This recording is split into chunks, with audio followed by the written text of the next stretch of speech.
Hello, Mixtresses and Mixters. This is Mixtress Ray. You're watching Mixtress Video.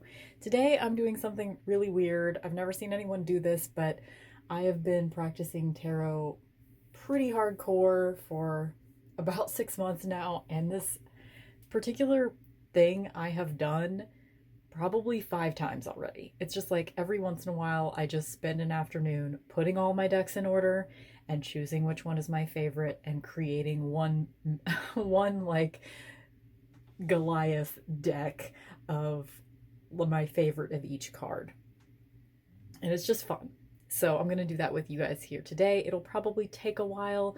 I would love to see if this is a project that you would be interested in doing. If you could do like a VR response video for it. We need to have a hashtag though, right? How does that work? I forgot I was going to try to think of one before I started recording.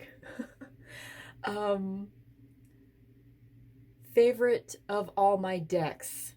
Okay, so that'll be the hashtag. Hopefully it doesn't already exist. And if it does, hopefully it's the same thing. And I just don't know that other people have already been doing it. So if you want to create a video response, hashtag it with favorite of all my decks.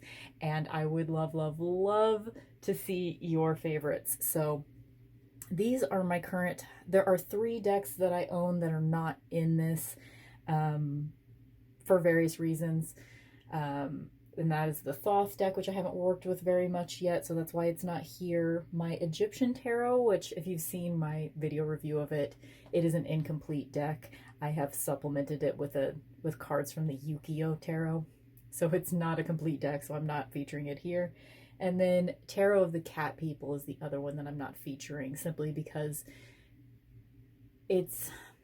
I've done this before and I never pick one of the cards from that deck for my favorite. So I just basically, didn't bother putting it in order because I didn't think it was going to win out on any of the favorites. Okay, so I'm going to light my little candle here. So these are 14 different decks. You can probably recognize a lot of them. I was supposed to have the Chicoli deck by now, but when it came, it was in terrible condition, so I returned them to Amazon. I do plan to get it again, but I've made a new rule for myself that I'm only allowed to acquire 1 tarot deck per month, which means I have to wait till August. So she should be here right now, but she's not. So, just in case you don't know what any of these are the card backs for each of the decks. So this is Mystic Mondays, which I'm still kind of on the fence about. I don't know if I'm going to keep it forever. So this will be fun to spend some time with it. This is my newest deck. Speaking words. This is Dark Angels Tarot. This is Wild Unknown. This is Smith-Waite. This is Marigold Tarot. This is Moon Power. This is Tarot of Vampires, which is I just got this like a week ago. Santa Muerte. Halloween Tarot. Shadowscapes. Children of Letha. Starchild. Sorry, I was just thinking, am I going through these too fast? But you probably know a lot of these anyway. Serpent Fire and Moonchild. So I'm going to just go through. We're going to go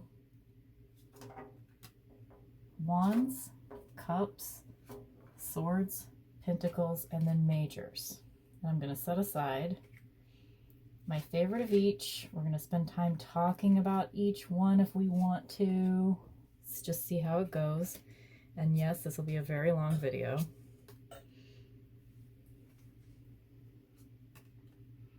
Just me flipping over the cards has taken like 10 seconds.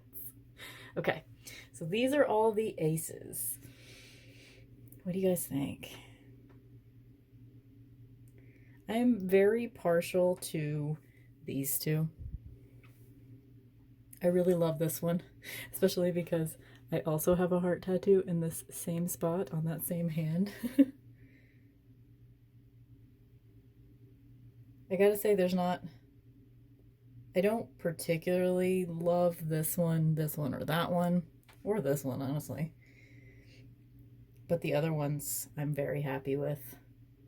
I love this one so much. But I gotta say,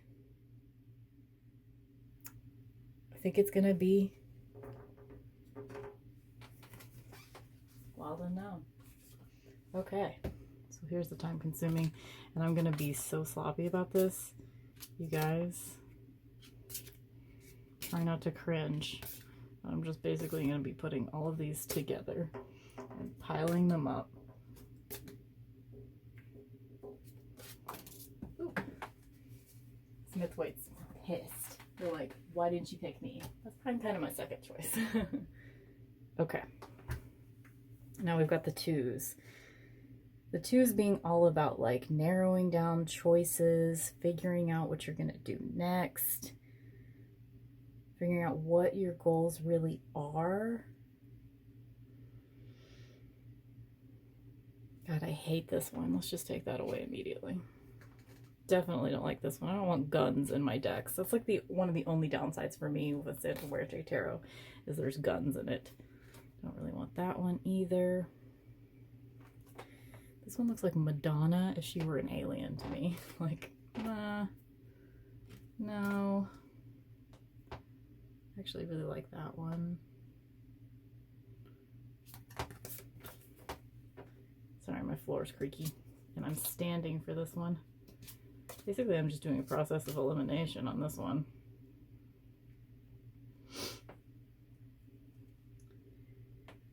Definitely not. Definitely not. I mean, this is a classic, but so it's down to Wild Unknown and Shadowscapes.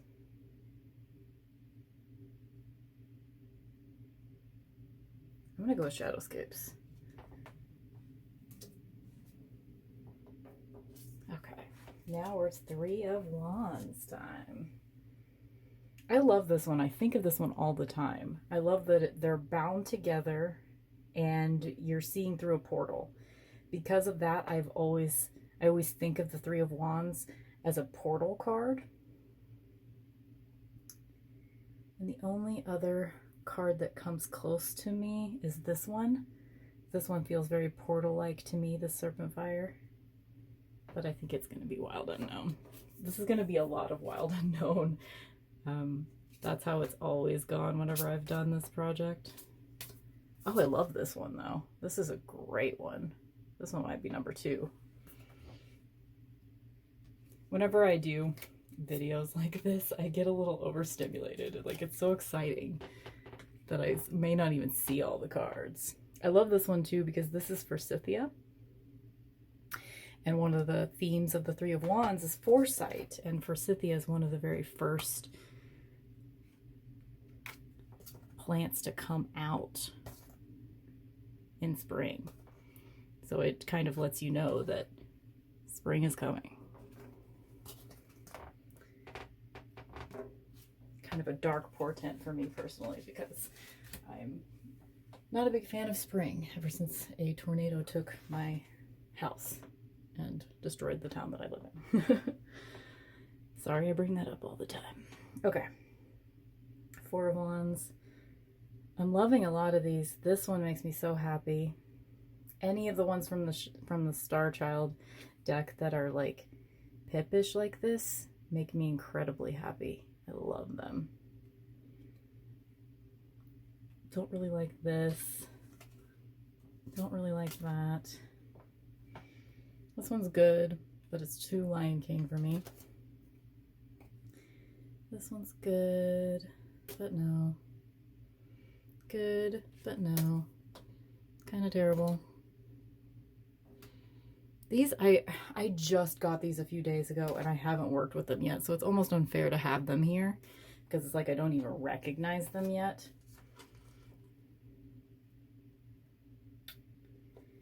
Definitely not this one. This is a good one for celebration, but I think I think of the fours in any suit as a fortress around whatever that element is. So I'm torn between the smith-waite and the Wild Unknown here. I think I'm gonna go with the Wild Unknown.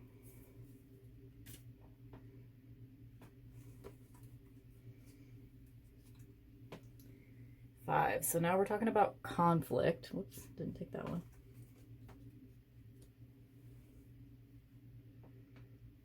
I don't really see, you know, I want it to feel like a superficial conflict in the 5. Oh, I didn't take this one away either. Sorry guys, this is not super organized, but how could something like this even be super organized?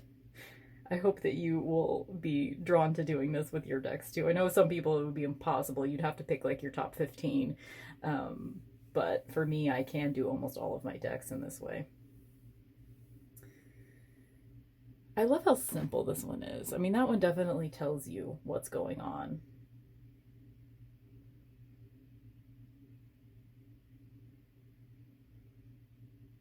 I think I'm gonna go with the shadowscapes on this one. Yeah.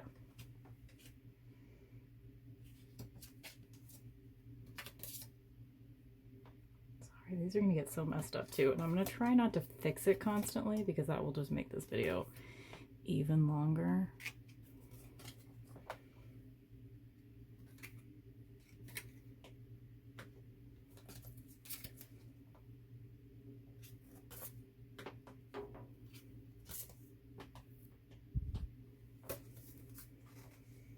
Right, 6s. So this is all about like victory, especially victory that has been recognized by others.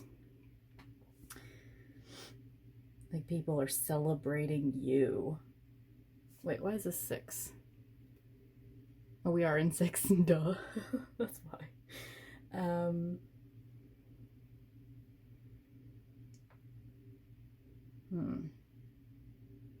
Not feeling strongly towards any of these, honestly.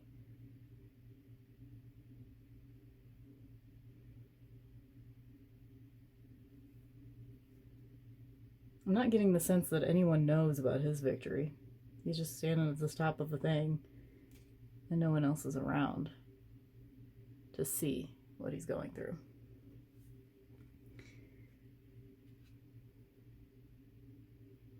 This one's pretty cool, but the face doesn't say victory to me. Don't really like that one. Really don't like this one. This one's, I don't know, she just looks bored. And I mean, I can work with that aspect in a different way, but this is a pretty good one. Okay, that's a contender. This one doesn't say victory to me at all. Neither does that. I really love this one, but I think it's a no.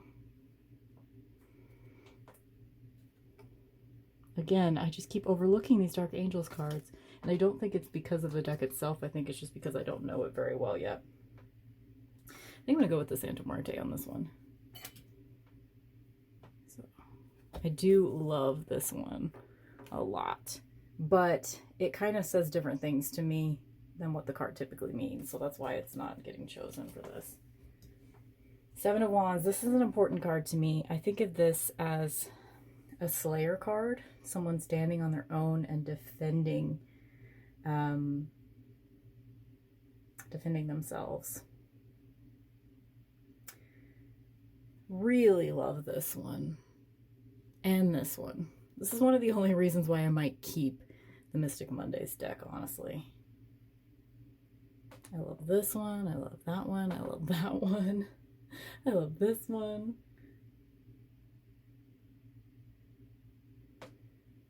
Do I go with the Slayer card or the Flame? I go with the Flame, because you can put yourself into it no matter what, even if you aren't a Slayer.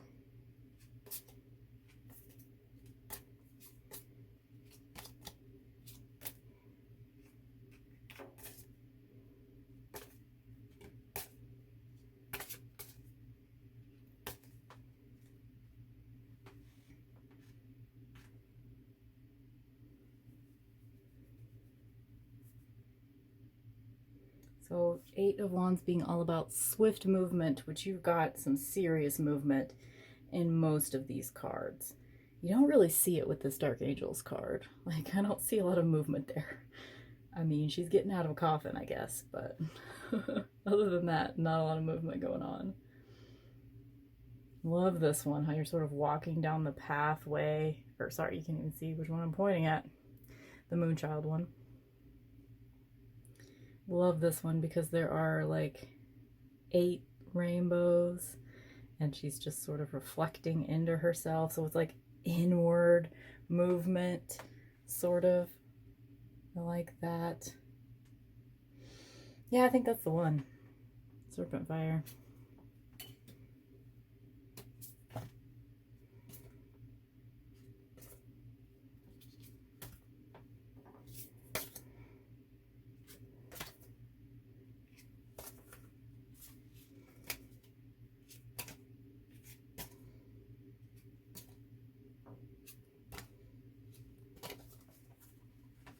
Nine of Wands. 9 is my favorite of any suit, just because it's like you're almost there, but it's not time to move on yet. So you're just in a good flow, and you don't have to worry about what's next yet because you're not quite there yet. I don't know. 9 is my favorite number too.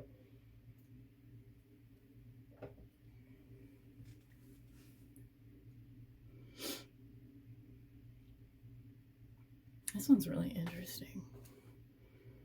It's so dark. The Dark Angels deck is dark, you guys. Imagine that. I really think I'm going to connect a lot with that deck, but again, I just don't know it well enough yet. It's a hard decision because I feel like I don't connect to a lot of these cards, and I want to. But I definitely connect to this one. So Wild Unknown wins again.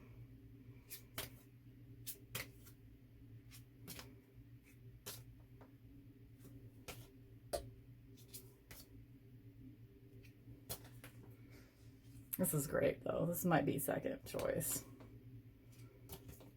And this is probably third because look at those beautiful sunflowers. I'm not even a sunflower person and I love that. Okay. 10 of Wands. So I think of this as being like the overstimulus card. And I also think of it as you got this, but you don't have to do it alone. You're probably going to have to readjust. And because of that, I think this one wins for me because she's definitely got it, you know? She's got it. But she's also wearing a mask, so you can't see how difficult it is for her. So this one definitely speaks to me the most as far as 10 of Wands is concerned.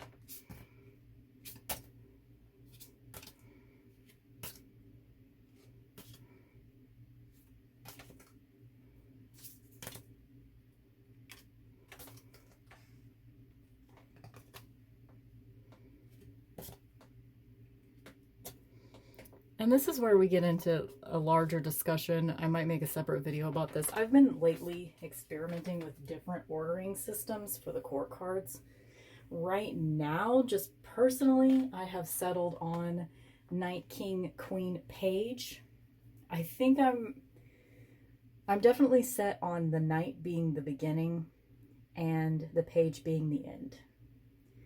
I like the way that like the thought system does the Knights first and the daughters last, or pages, daughters, pages. But that's a much larger discussion. Okay, favorite Knight of Wands. I don't like a lot of Knight of Wands cards. Really love this one. But for me, nothing can beat Wild Unknown. I keep forgetting to even like look at this cute little Halloween deck over here. See, this isn't like a completely thorough thing.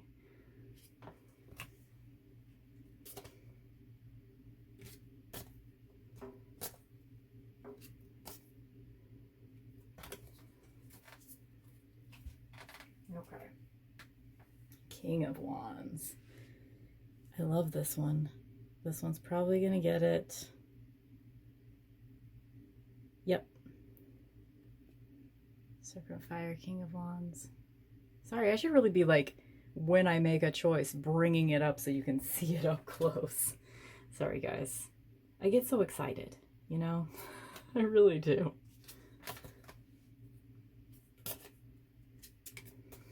Okay, now we're in Queen of Wands territory. She's pretty important to me. She is my, like, moon goddess card, my moon, whatever. Like my moon sign card. She's my moon sign card.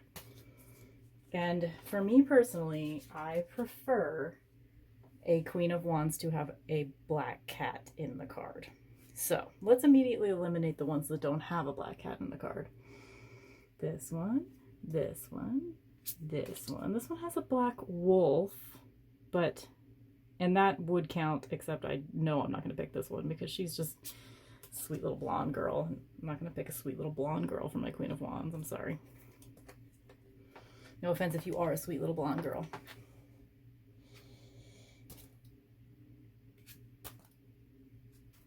And in the Dark Angels deck, there's not a black cat. I mean, come on, this deck is all about goth.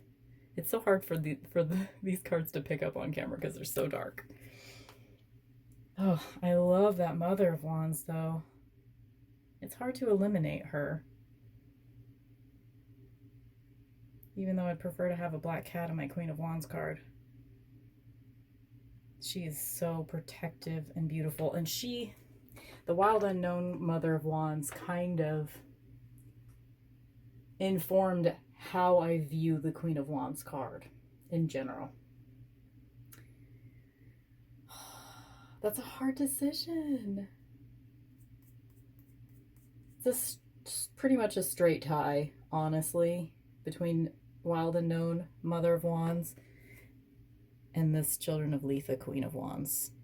But I think because I want to go with the black cat symbolism, I'm going to choose this one. So that's the first win for Children of Letha. Will not be the last.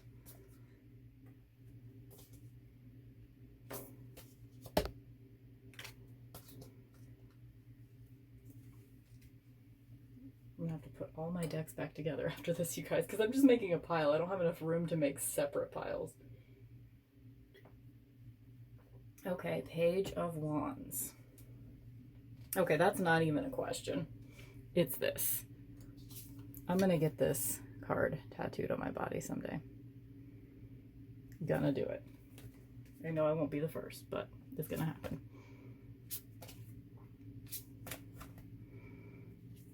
I love this one, though. The hyena.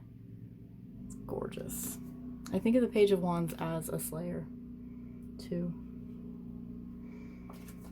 I have a lot of Slayer associations. When I make my own deck someday, I may end up making two.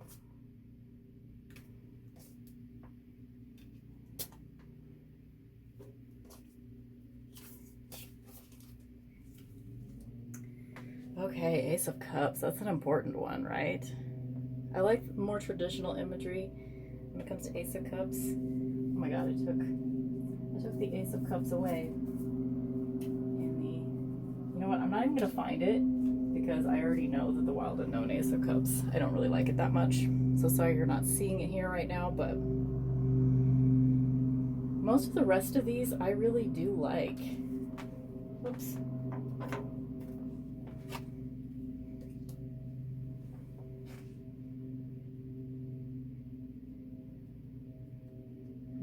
I kind of want more traditional imagery, but I like that this is the traditional imagery with a twist. So Moon Power. This is the first one I've chosen from Moon Power. It's going to be the winner on that one. Great. Of course my neighbor would choose Now to mow his lawn. He's a great neighbor though, so he doesn't know I'm filming a video, you know what I'm saying? And you guys don't care, do you? I find it to be kind of ambient noise. Although when he gets closer, it's going to be less ambient. I do like that the Dark Angels deck always has hands.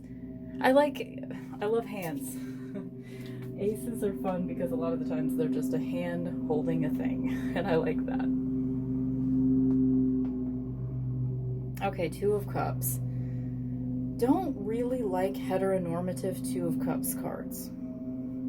It bothers me because most lovers cards are going to be male and female, and I get like the sort of juxtaposition of masculine and feminine being in a lover's card, but when it comes to Two of Cups, like especially if your deck already has male and female energies in the lover's cards, why do it again in the Two of Cups? It bugs me, especially when it's, you know, two skinny white hetero people. So for that reason, I'm picking these two female trees from Shadowscapes. This is definitely my favorite Two of Cups. Although I enjoy this symbolism, this is sort of like self-love Two of Cups. I like that. This is from Starchild. I like, you know, that this is skeletons. Like, obviously you're kind of meant to read this as male and female, but you don't have to. They're skeletons. I like the seahorses. Obviously, you don't have to read. You've got a little sun symbol on one forehead and a moon on the other, so this is a great one for me. This is two women. Again, that's great. This one's just like, really? There's several images in the Tarot of Vampires that really bother me, which I will do a review on that later.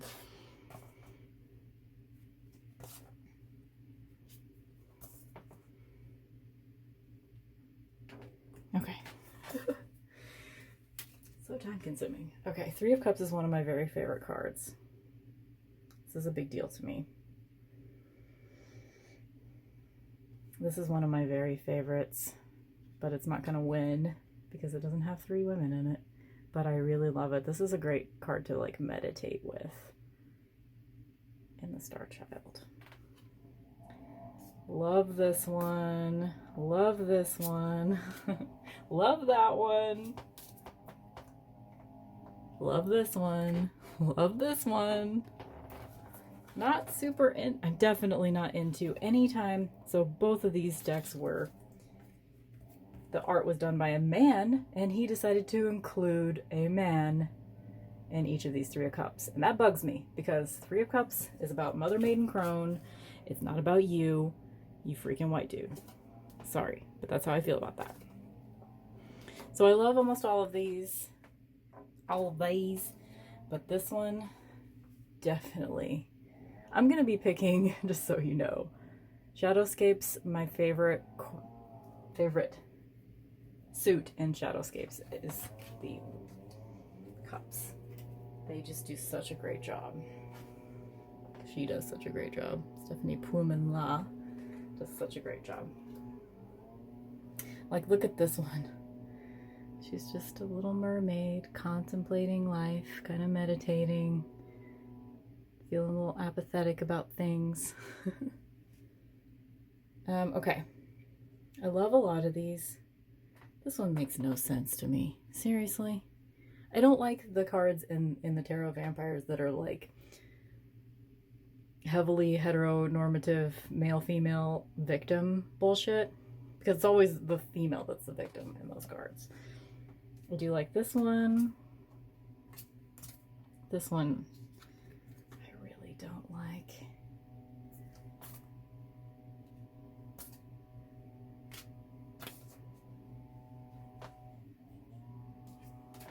Just sort of taking away all the, I'm just eliminating. This is good because they're all sort of looking inward. Meditating, that's nice. The rat, I don't totally get. I mean, it's just gonna have to be this one. So 3 in a row of picking this one of Shadowscapes. I also do like this one.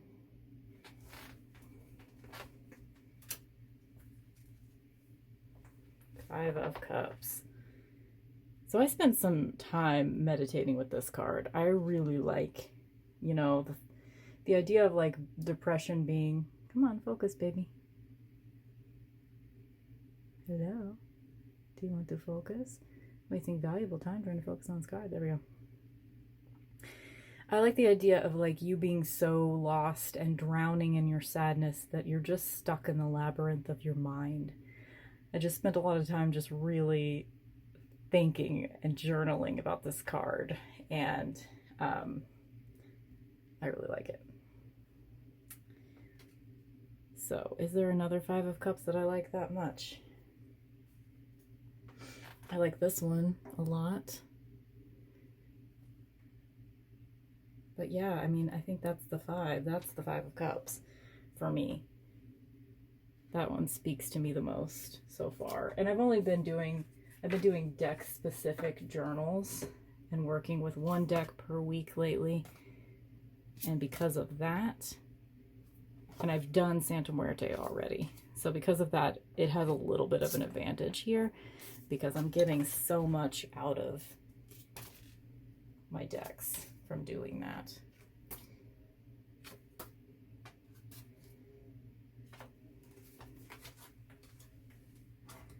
Okay, Six of Cups, which is all about sort of healing childhood wounds, nostalgia, thinking back to good times, you know. A lot of these have that sort of like reflective quality and symbolism.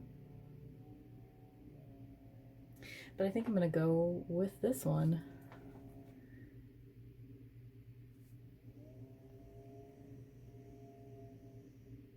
This is from Children of Letha Tarot.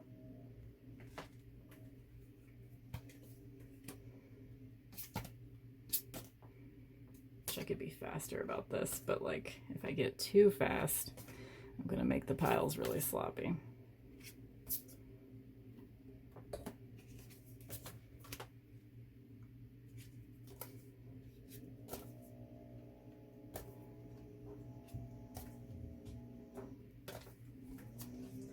Seven of Cups, what I think of as the paradox of choice card.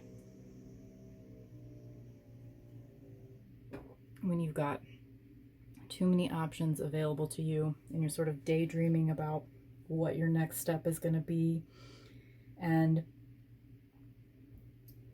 it's an important time, it's a good time for the daydreaming, but you can't get too stuck in it, you know?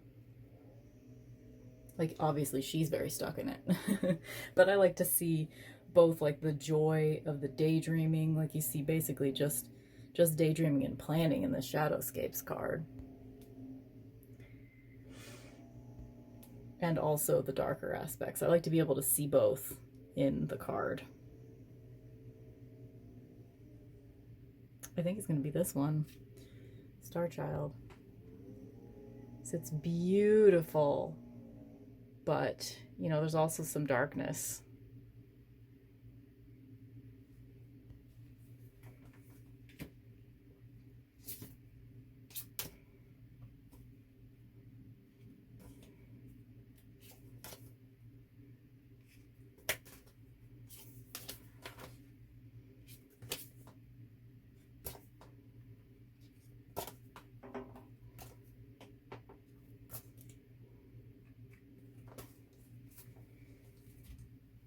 Okay, Eight of Cups, all about like walking away from a path that isn't entirely bad for you, but it's definitely time, you know? I think the symbolism of walking away from upright cups is very important in the smith-waite, because it's not about leaving something that is obviously terrible for you. I think, you know, there's good and bad aspects to what you're leaving behind, which you can kind of see here. It's almost like she has a choice. Like, she's got to leave behind one of these sets of cups, and they're both good for her, but they're both also not good for her. And maybe she could just choose to jump down into that void and leave them all behind. So I really like this one, now that I'm thinking about it. And I love this one. She's going down into the depths. She's taken one of the cups, and the Saturn, there's a Saturn-like silhouette up here. Love that. Oh, so I can't decide. Oh, this one's great too. But that one speaks more to the sadness and I'd like to see both. I think I'm going to pick Mystic Mondays. Is this the first Mystic Mondays choice? Oh, I did pick one other one, maybe.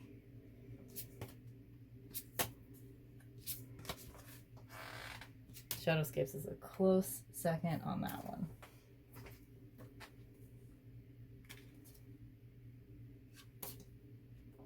Sorry, Dark Angels, you're not getting any love right now. If I had done this little project like a week later, because I'm going to be working with Dark Angels exclusively next week and journaling about it, it would be getting some more love if this were a week from now. 9 of Cups. This is another important one to me. I like my 9 of Cups cards to really evoke the same thing that the smith-waite does, with that sort of like self-satisfied, look at all my cups. And I think a lot of these have that. This one does. This one does. This one does. I think I am going to go with the Children of Letha on this one, because, I mean, what's more self-satisfied about his or her riches than a fucking octopus, right? You definitely get the right vibe from this card for sure.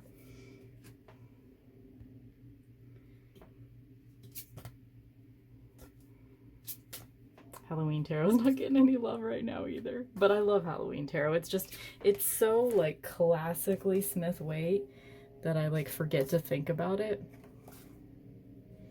I'm just like, it's just so simple, I think. It's just like, oh, that's smith-waite. That's fine. That's great. I love it. I don't really think too hard about Halloween Tarot, but I do love it.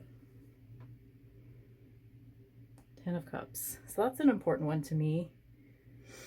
I really want to see that like rainbow, total joy and happiness thing that you got going. Why? Where did the smith-waite 10 of Cups go? Did I just pull it off? Yes. Why am I doing these things? Who knows? Okay. I don't like, you know, exclusively like a male-female. So, and I don't like that. You know, if I feel like I want to see a whole family in 10 of Cups, not just heteronormative couple. So those are automatically out. It's got to be this little family of narwhals. Children of Letha wins again. Because the colors in this card are fucking spectacular. Best 10 of Cups card ever. Even though I love a lot of these.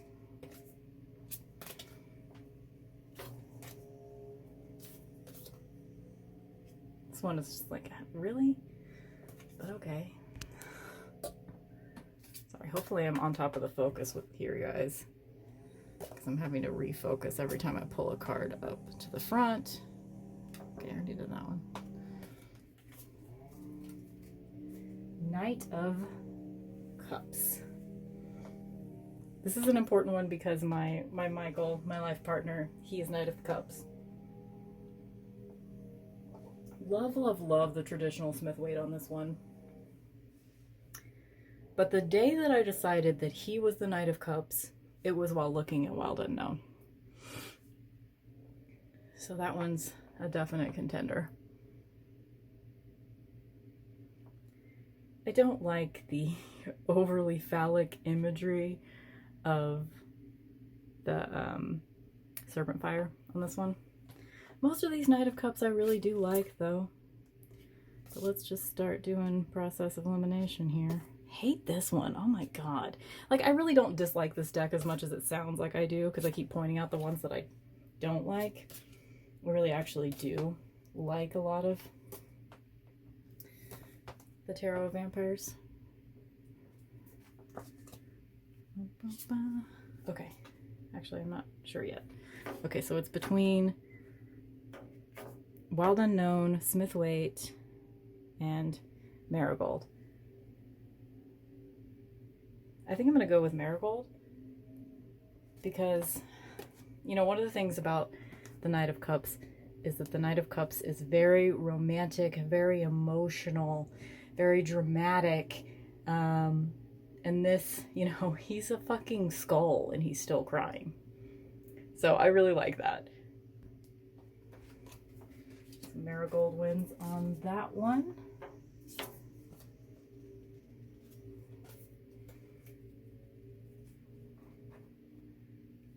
I keep thinking my candle's out, but it's actually just the flame is so small you can barely tell that it's even on.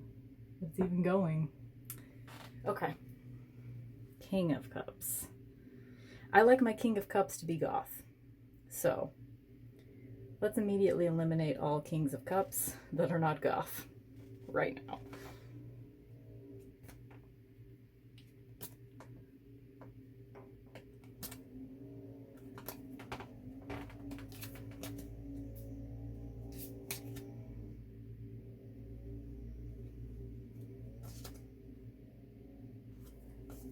I mean, you could probably say that this is goth, but it doesn't win anyway.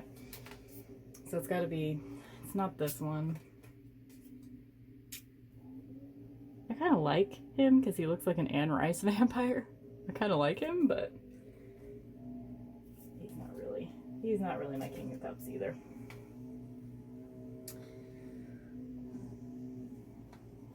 I think it's between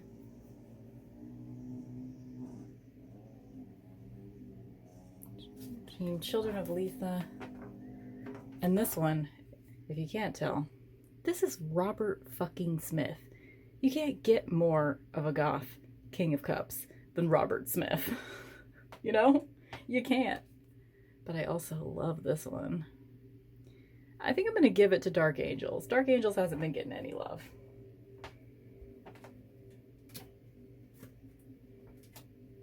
Just washed my hair, so I'm like molting. So if you keep seeing little stray hairs, sorry about that. Okay, we're 42 minutes in and we're just at the end of the cups. You guys, shit, this is gonna be a long video. I might have to do like a two-parter on this one.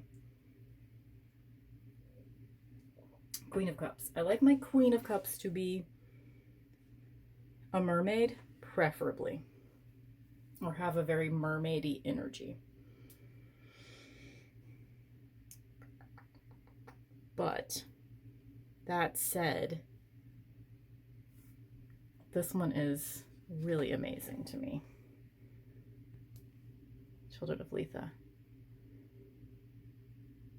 I'm gonna go with this one, even though she's not strictly, I guess you can't actually say that she's not a mermaid because you don't see under her tunic. So let's say she is a mermaid. Love Frida Kahlo.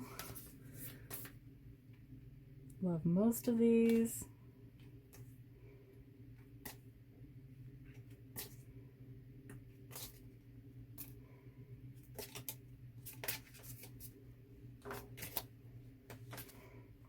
Okay, Page O' Cups. Love the tunic on smith-waite. I like to see that kind of vibe in my Page or Daughter of Cups.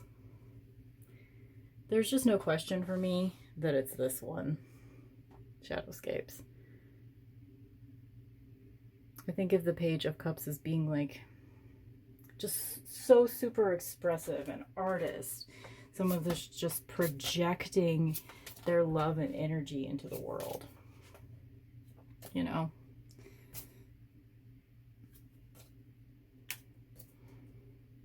Like this, you know, how this one has a rainbow reflection, you know?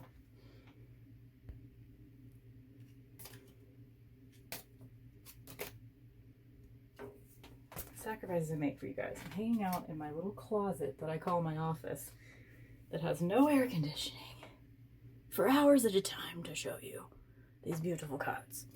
Okay, Ace of Swords.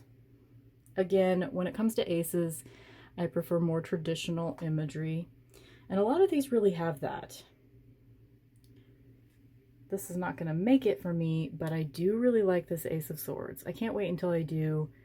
I'm going to, you know, start a journal for each of my tarot decks.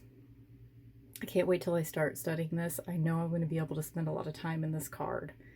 I really like it. But gonna go for a more traditional imagery. Even though I like most of these Ace of Swords.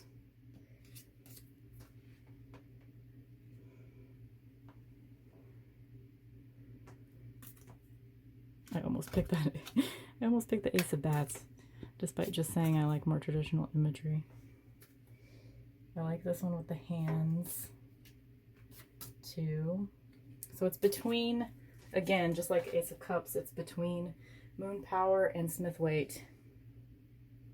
I think I'm going to go with Moon Power because I like that it is the traditional imagery, but it's just slightly strange. And it's darker. Two of Swords. I've got Libra as my sun sign, my rising sign, and like 4 or 5 other signs in my chart. I am just like so Libra. So 2, 3, and 4 of Swords, and Queen of Swords are all Libra cards.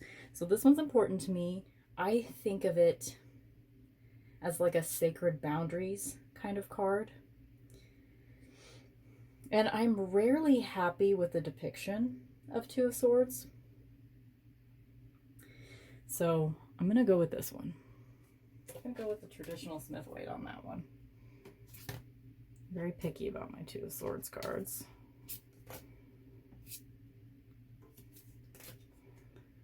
Same with 3 of Swords. I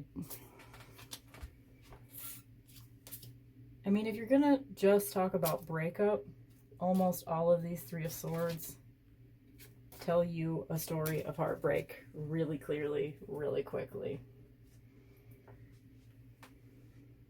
Wait. Where's the Santa Muerte? Oh, I just don't have it in the right order. That's the problem. There we go.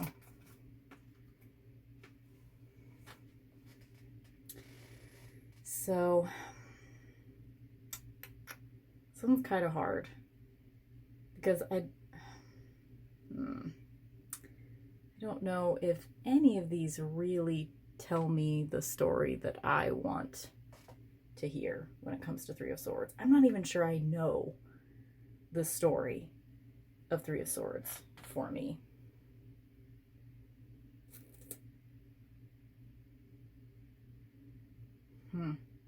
Sorry, I'm having a hard time with this one.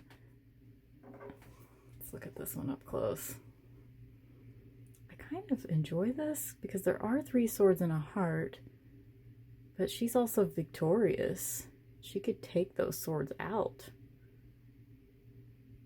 I think I like this one. I think I could, not having spent much time with any of the cards in this deck, I think I could really get something from this one. So we're going to give Dark Angels a little bit more love. You know, I say that we're not giving, I don't think I've picked a single Moonchild card yet. There are several in this stack that I really haven't picked from.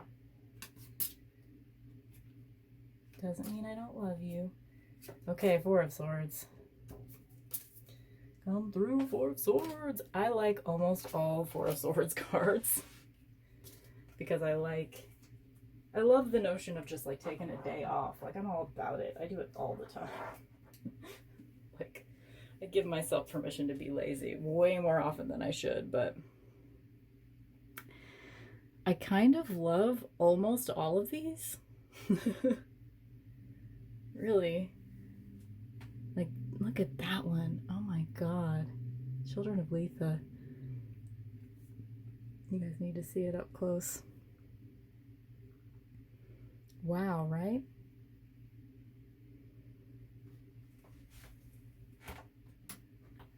Plugged my phone in. That's hilarious. I plugged my phone in and I forgot that my power strip wasn't on, so it just gave me a warning. You have 5% of battery. I'm like, what? Okay. We're all good now, okay? I turned the power strip on. Don't worry. Oh my god, you guys. I really like the Tarot Vampires. How she's sort of holding hands with a statue in a cemetery. I don't like that there's like a slain raven right there. But A lot of the times when I do take like a me day for myself, I will go to a cemetery. That is a place that I go to recharge. Um,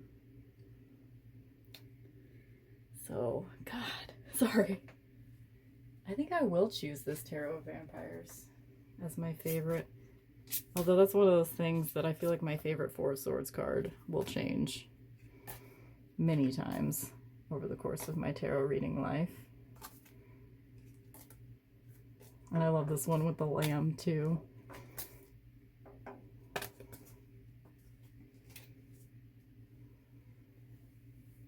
Five of Swords, children. How do we think of Five of Swords? Five of Swords is a hard one. Like, I feel like I don't totally have my mind wrapped around what Five of Swords is. I mean, it has something to do with like deceit and personal gain at the expense of others. You know what? I think I'm going to choose Halloween Tarot for this one. Because that's really kind of like easy to see. He's taking all the candy. You know, he's being an ass. And that's one that might change because I'm not totally sure. I do like the Wild Unknown one because I think of it as like self-sabotage in that one. And that helps me kind of understand what's going on with Five of Swords.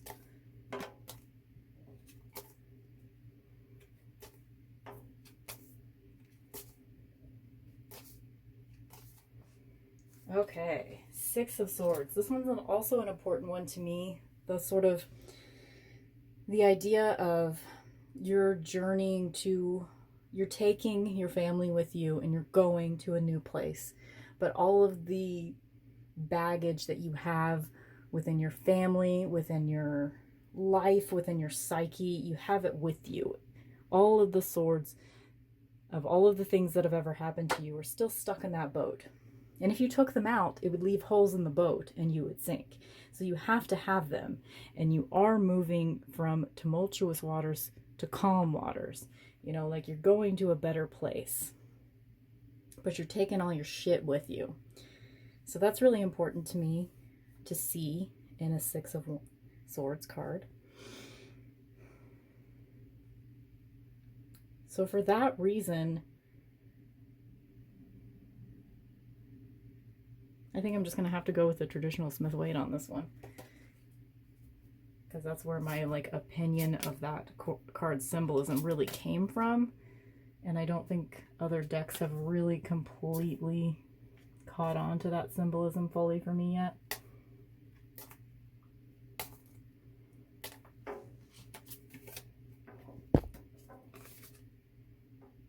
Sorry, I'm like bumping the camera, bumping the tripod. Seven of Swords. This is another one that like, I get it confused with Five of Swords. You know, you're like stealing some stuff. You're lying about some shit. You're lying to yourself even, maybe.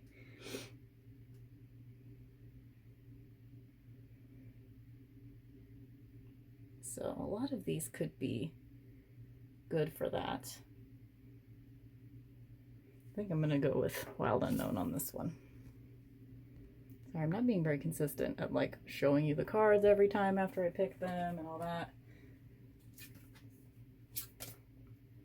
Trying to not have this video be like 47 hours long, but I don't know how it could not be. You know what I'm saying?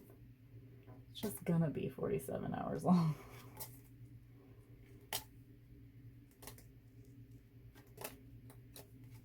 Eight of Swords. So now we're talking about sort of willful, masochistic entrapment, you know? Sort of being stuck in a rut that you don't have to be stuck in. And I think most of these cards very clearly speak to that. Except Starchild. Like, what the fuck? Some of the Starchild images, I'm like, what the fuck? But I do love that deck in general. This one's interesting, the Serpent Fire. Sorry, you can't even see all of those cards, can you? But you can see enough to get an idea. If you want to see walkthroughs of any of these specific decks, look them up. but I guess I can make it a little better.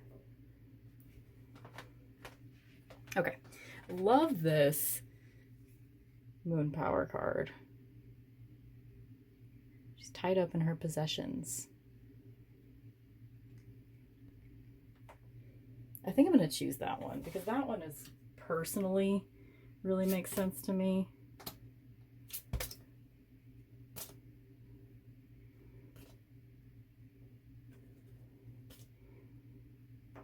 As you can see, I'm very like smith-waite based, like most of my opinions are from smith-waite. Symbolism, like I look for that symbolism. Nine of Swords. I don't necessarily think of Nine of Swords as being this like super anxious card. I think of it more as like paying attention to your dreams, looking beyond your anxiety, stuff like that. And it was my card of the month last month. I think it's going to be Moonchild. So this is our, sorry, bumped the tripod again. This is my first Moonchild choice for this mega deck. Oh, we weren't even looking at the 9. I want to give like a little shout out to the 9 of Swords and the Children of Letha deck here in a second. Let me just gather all these up first.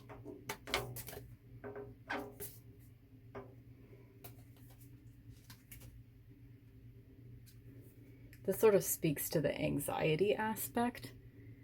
So this top Raven has sort of managed to avoid the swords. They're not penetrating him. So this is the reality of the situation. And then all the swords are penetrating this one and he's actively reacting. So that's more like the emotional response to anxiety. It always feels very present, very now, very abrupt. And then down here we've got the psyche response to anxiety. Like you're downtrodden, you've been in this anxiety for so long. Anyway, I'll talk about that whenever I do a review on that deck, but I love that one too. 10 of Swords. I like to think of 10 of Swords as more of a victory than a rock bottom situation. So I'm inclined to be drawn to the lighter aspects of 10 of Swords than the, like, you know, being stabbed a million times. I kind of like this one because she's like, she's still standing, kind of. She's not totally done over by the swords. Oh, wait.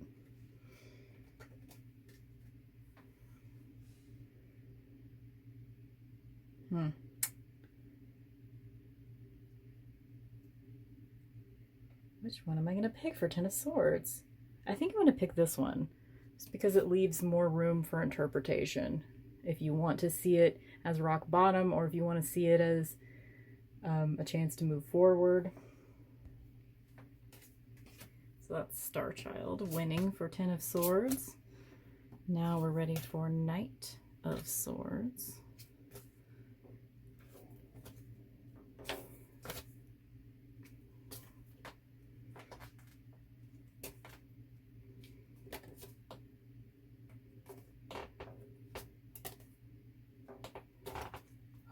Get real sweaty in here, you guys.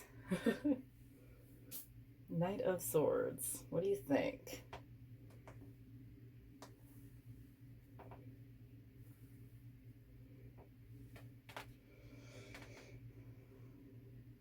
Love the Starchild one.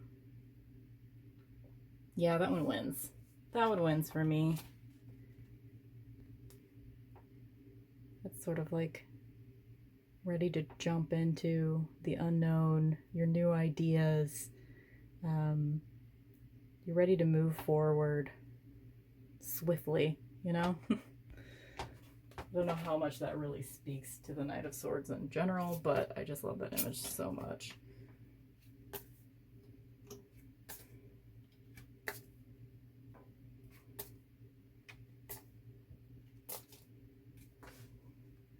Boop. It's actually my card of the day, Knight of Swords. Okay, next, King of Swords. I'd love to know you guys' thoughts on what is your personal ordering of the court cards. Like, do you guys like to do the traditional page, knight, queen, king? Do you like to put it in a different order? Why did you choose to do it that way? Again, I'd like to have a video on just that because I've been thinking about that a lot lately, how I personally view it. King of Swords. You know, to be honest, I don't really like many of these. I think it's between these two. So let's take a closer look.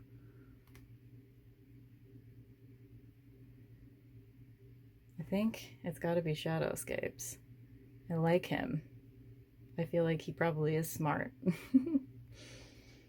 Okay, Shadowscapes wins that one.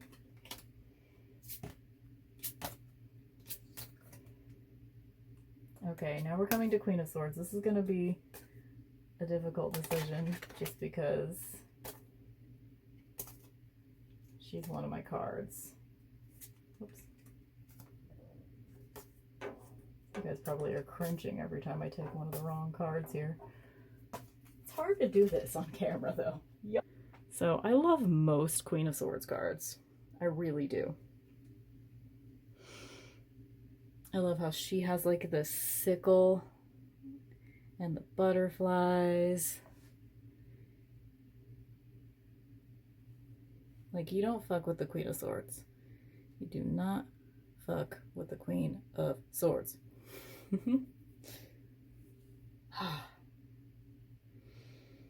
I think I'm gonna go with this Tarot of Vampires one. Like, even though she looks a little bit delicate, she's got a raven. I think that's the right familiar for the Queen of Swords. I like her. Tarot of Vampires wins on that one. Page of Swords. Okay, Page of Swords is another important one to me. Page of Swords is who I feel like I was, whoops, as a kind of a teenager. Both Page of Cups and Page of Swords, really. It's kind of how I presented as a teenager.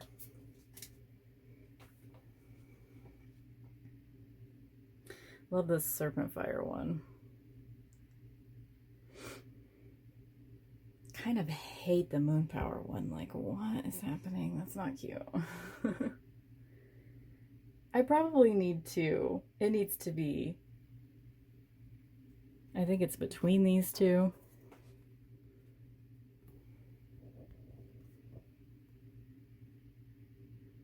I mean, this definitely kind of looks like me in high school. Besides, I was not blonde, but other than that.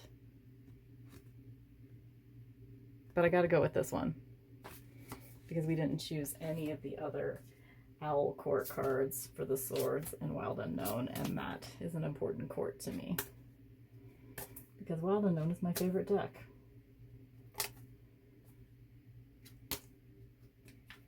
Okay, guys, down to Pentacles, and then we have the majors.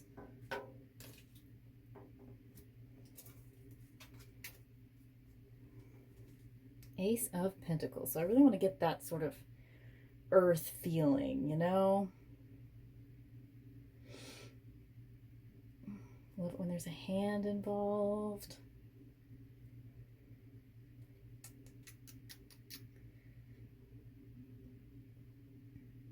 I kind of like this one. Because again, it's like riffing on the... Oh shit, you guys. It wasn't even focused. There you go. Here's all the Ace of Pentacles. I think I'm going to go with this one because it's traditional Ace of Pentacles imagery with a twist. It's beautiful. Beautiful card. Hopefully I haven't been really terrible about that refocusing thing.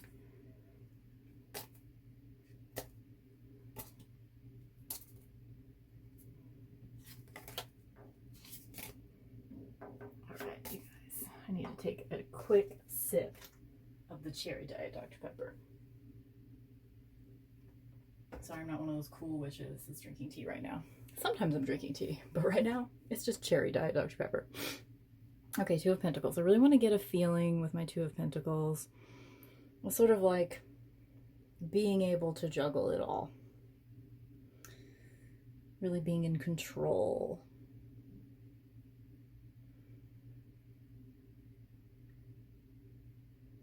Feeling pretty good about that Dark Angels one. What do you guys think? And I also like this, Two of Rings. Holding hands. Yeah, I'm going to go with this one. I'm going to go with Marigold. It's a good one.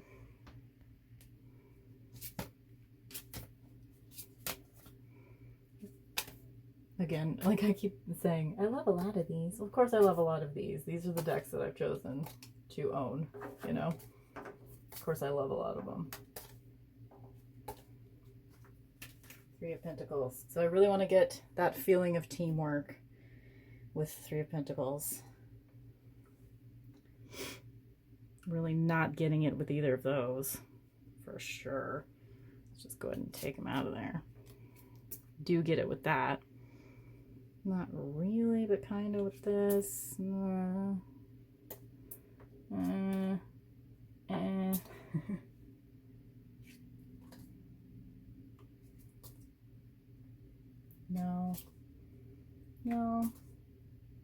No.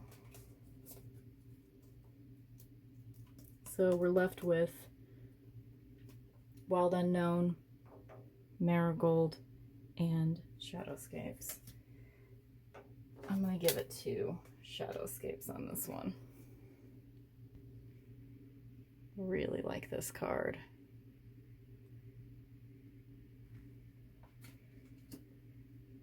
Okay, Four of Pentacles.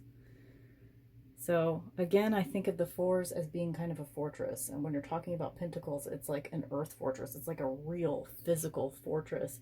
You are protecting your things, your life, your livelihood, everything you've built. You're protecting it.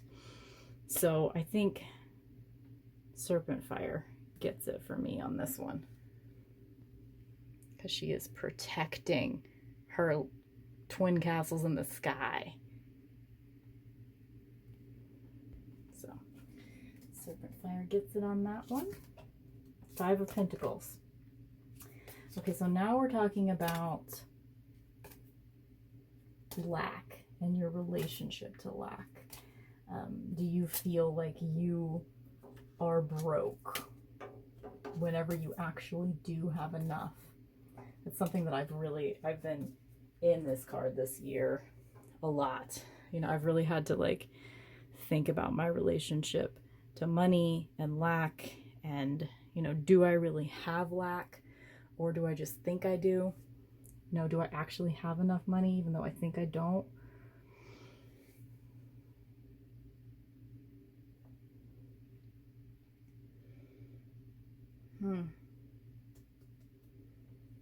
I think it's Shadowscapes. I think Shadowscapes is getting the most picks. Because if she could just look up, she would see all the beauty that surrounds her.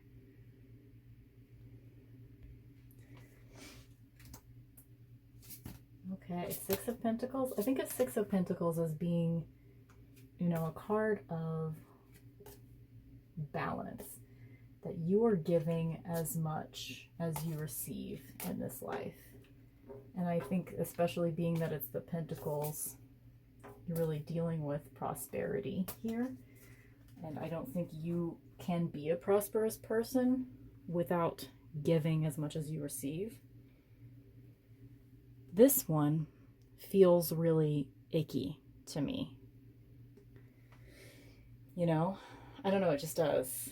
It feels like, you know, he's holding these scales over here so he can make sure that he is doing his proper duty. He's only going to give as much as he needs to, you know? I don't like that. Love the Wild Unknown and this one. This one's it, man. I've told you guys before that I think of this as my favorite Six of Pentacles. It really is. Because she's holding within her as many as are growing outside of her. She's keeping within the same amount that she's projecting out. And I think this is the card that really informs how I feel about the Six of Pentacles in general. So, has to be the one. Although some of these others are very gorgeous too. I hate this one. This is one of the only, I think this is the only card in Shadowscapes I don't like. Like, what is he doing? Ejaculating coins? Like, no. No, thank you.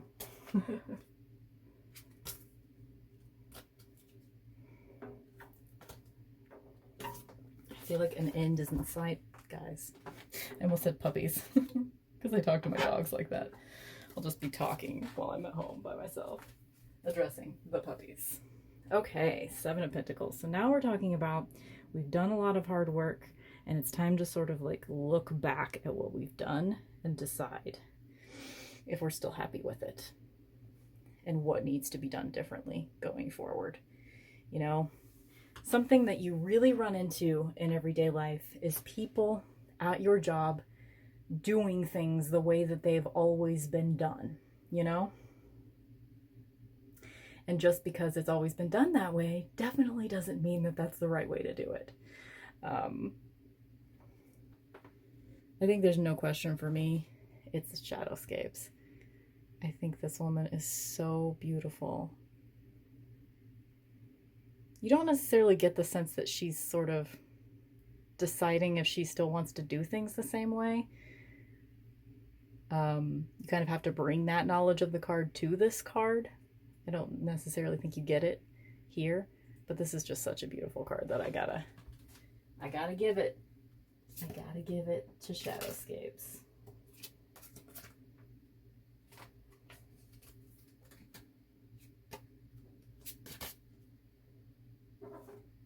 It's getting like messier as we go along here.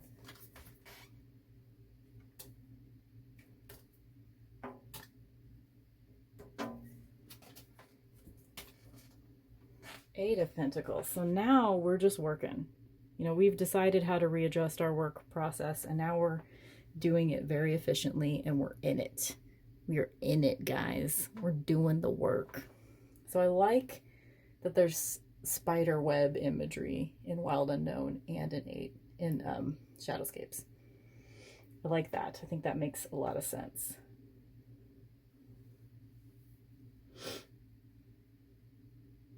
But I think I'm going to give it to Moonchild on this one because you can really see some beautiful progress. Like, you've still got a ways to go, but look how easy the path is going to be. The path is going to be beautiful and easy, and you're supported, and it's all gravy from here, man. Gorgeous card. Nine of Pentacles. So now we've done the work and we can just luxuriate in our garden. This is the like card of complete and total opulence, you know? Opulence. You earn everything. This is my card of the year, actually. That's a pretty great thing, right? The first half of the year, I did not feel that at all. The first half of the year was very hard, but it's getting better. So which one of these really says opulence to you?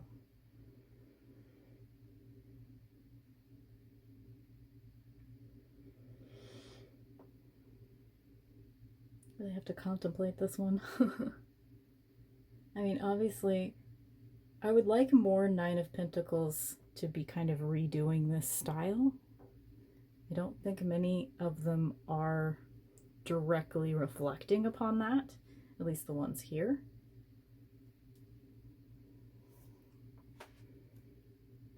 I might have to just give it to Halloween.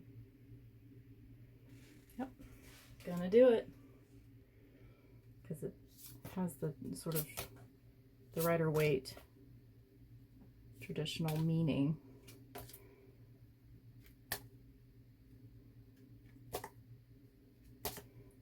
Ten of Pentacles. I think of Ten of Pentacles as being sort of a family healing card or ancestry healing, just sort of like reaching back through the generations and healing, you know, the mistakes, the pain, the abuse. I think of it as a healing, a tremendous family healing card.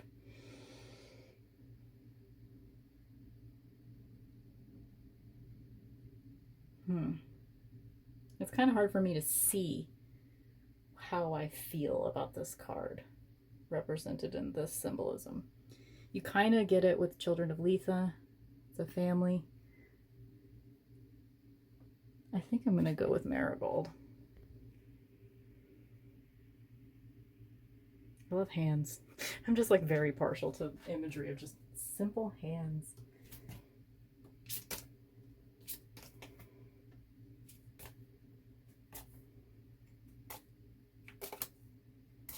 Okay, now we're moving into Knight of Pentacles.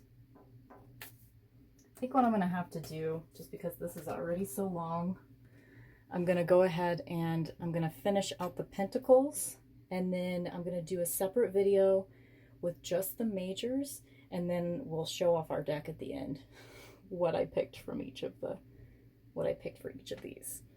So let's go ahead and finish up by picking our Knight, King, Queen, and Page of Pentacles.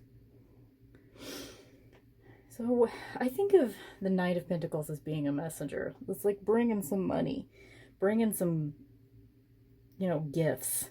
Think of it as kind of a gift giver, which I never actually thought of it that way until just now. I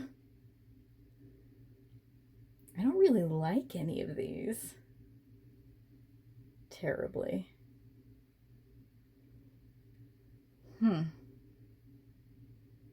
It's hard to pick one because I don't feel very strongly about any of these. I'm gonna go with Halloween.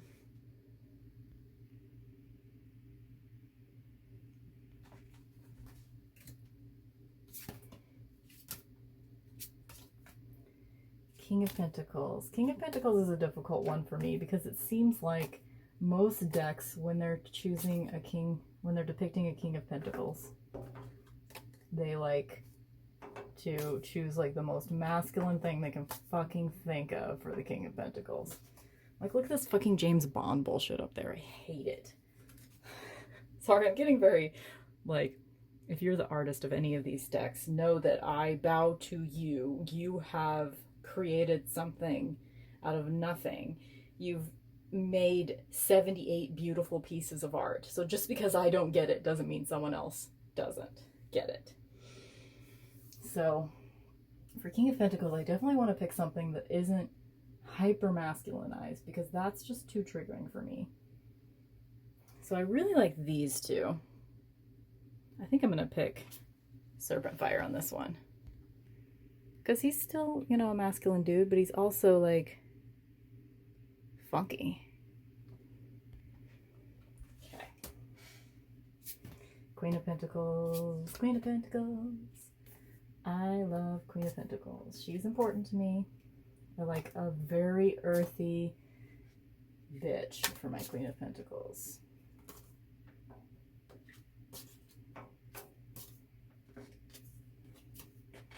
So, how many of these are earthy bitches? Yes, yes, yes, yes, yes. Oh. Maybe. Yeah, I mean, a witch is an earthy bitch for sure. What do you think, guys? Oh, wait. Duh. It has to be Wild Unknown because it's this beautiful deer. Beautiful deer.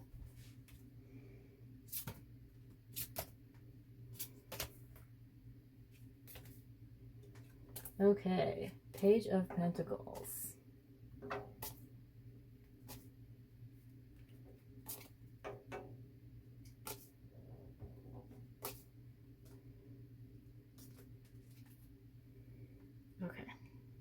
Page of Pentacles.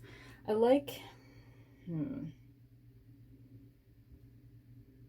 don't even know if I have a clear idea of how I feel about the Page of Pentacles.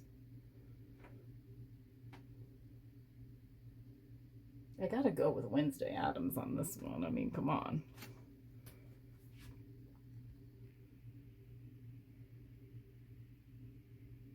She's got books. She's looking, she's contemplating her future, her life, her reflection, and the jack-o'-lantern. Yep, love it. And if you would like to do a video response to this, it is the hashtag favorites of all my decks. Oh God, I can't remember what fucking hashtag I used, guys. I'll put it in the description, so that way it's consistent with the last video, because I came up with something and I can't remember. Favorite of all my decks. Hashtag favorite of all my decks, I think. I don't know. Anyway, we're gonna do the major arcana now, and at the end we're gonna go through our deck of all of our favorites and just look at them together up close. So now it's time to choose my favorite Fool card. So that's hard to do, guys, because so many of these are so amazing.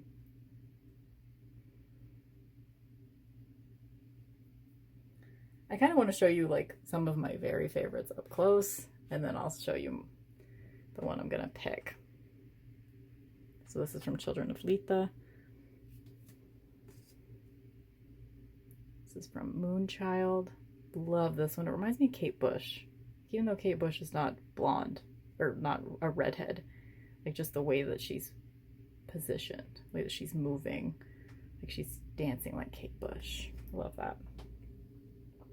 But I'm gonna have to go with this one. It's just the classic. It is the classic. Okay, time to choose our magician. I think of the magician as, like, if I were creating my own deck, I might even rename the magician the Mixtress. Because I think of, or I don't know, I think of the magician as being like the witch, you know? Kind of. So, gotta love this Wild Unknown. Got to. Sort of meditating on these.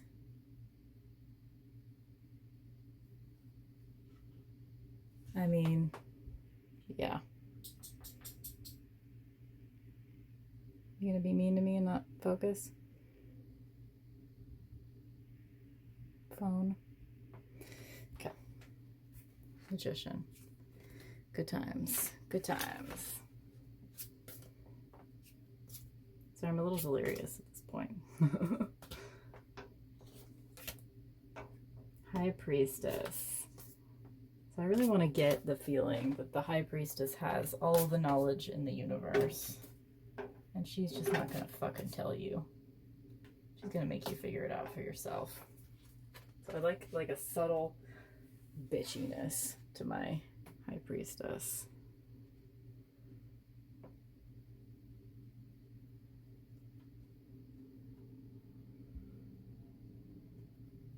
But I also like a lot of the traditional symbolism in a High Priestess card.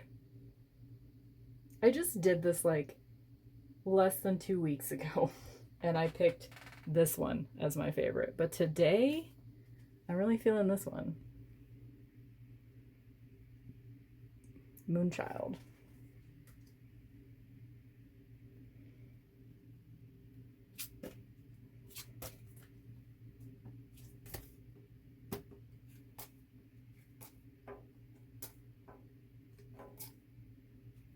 Empress. So we're really going to need an Earth Mother energy for Empress. And I'm sorry, but Elizabeth Taylor ain't it. Okay? She's not the Empress, okay? She's just not. Okay. I really kind of love a lot of these.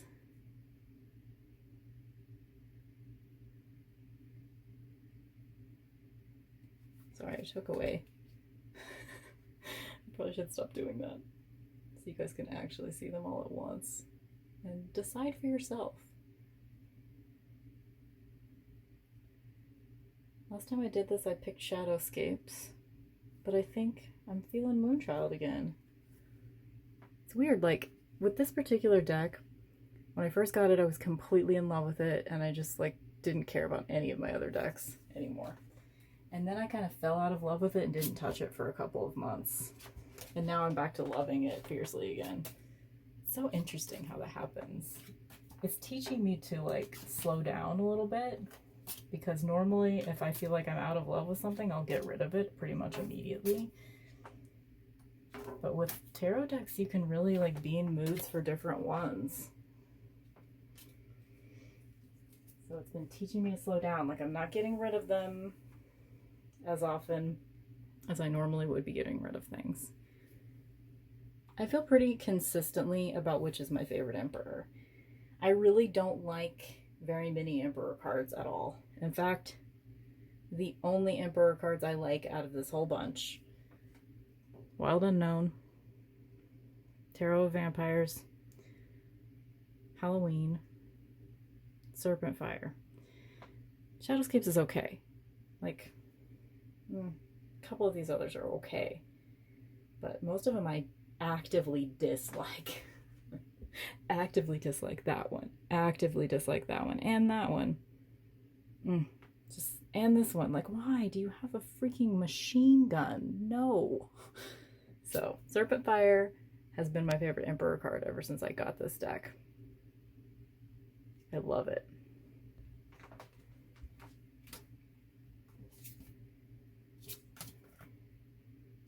Hierophant is another one that, like, can go to a really ugly place, I think.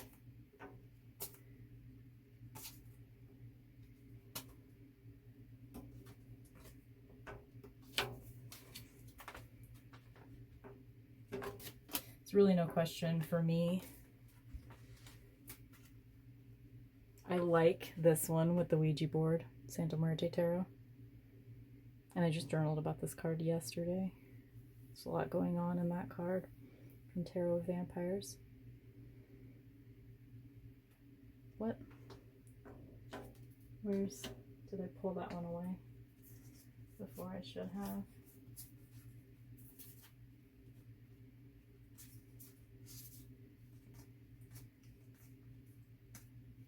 Oh, I think I just got it completely out of order. So we're going to find the Hierophant from Dark Angels somewhere. But it's probably not going to win anyway, so I'm not going to worry about spending precious time finding it right now. So this is definitely the one for me, because it's not an old white dude telling us what to do. That's the danger with the Hierophant card. And a lot of these subvert that, for sure. Like this one, we got a Coven.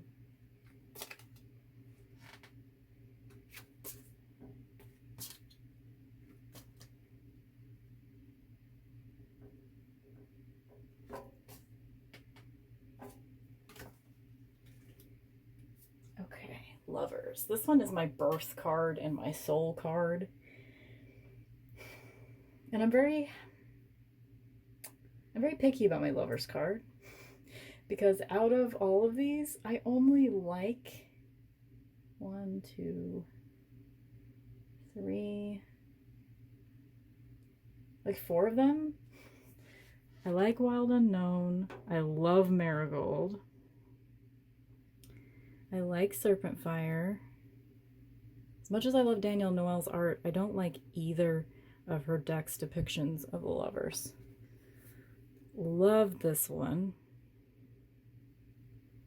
So it's really, I like that one. It's really between Marigold and Children of Letha.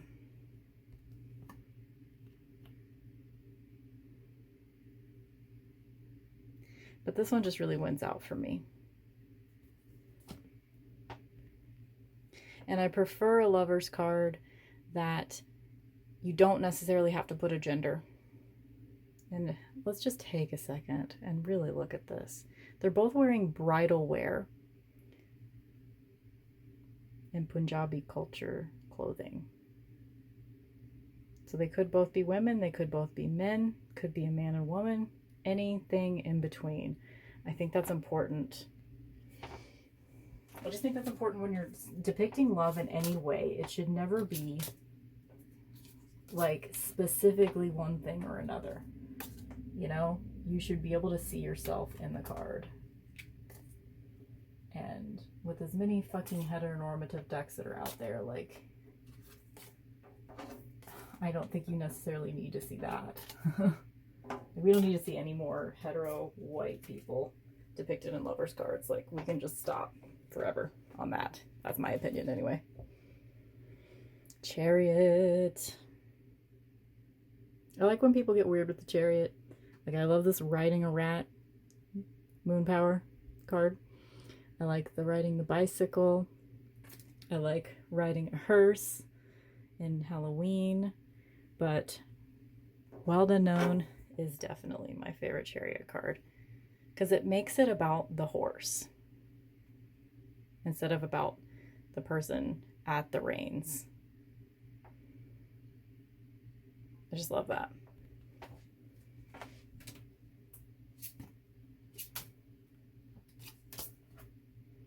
And I have decided, even though a lot of my decks put, you know, I had to just put the cards in order, and I prefer the astrological order in the majors. So I did put Strength as number 8, even if that's not how it's typically depicted. There's that Hierophant. There it is. Yeah, he wasn't going to win anyway. Just as I suspected. So some of these are numbered 11, of course, because some strengths are at the 11 position. Strength card is a pretty important one to me. I like a lot of these, but this one is the best, I think, because it has the traditional symbolism, but it takes it to a whole new level. And as you guys have seen with all of my choices, if you have the smith-waite traditional symbolism in a card, but you make it weird, I'm gonna go for that 9 times out of 10. I mean, a lot of these do that, but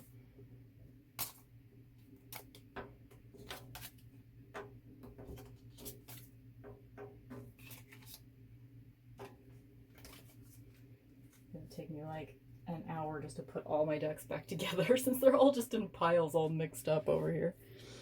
The Hermit. Another important card. The Virgo card. My mom is a Virgo.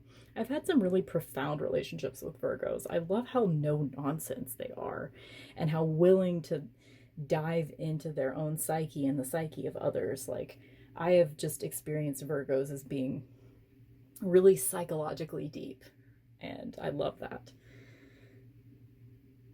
Typically, when I'm picking my favorite Hermit card, since I've done this many times, I usually pick the smith-waite, but today I'm leaning more towards the Children of Letha.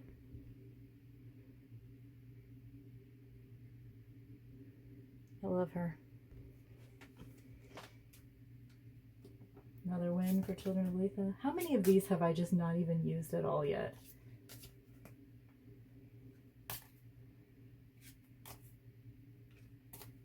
I think I've picked one from, yeah, I've picked at least one from each of these decks. At least.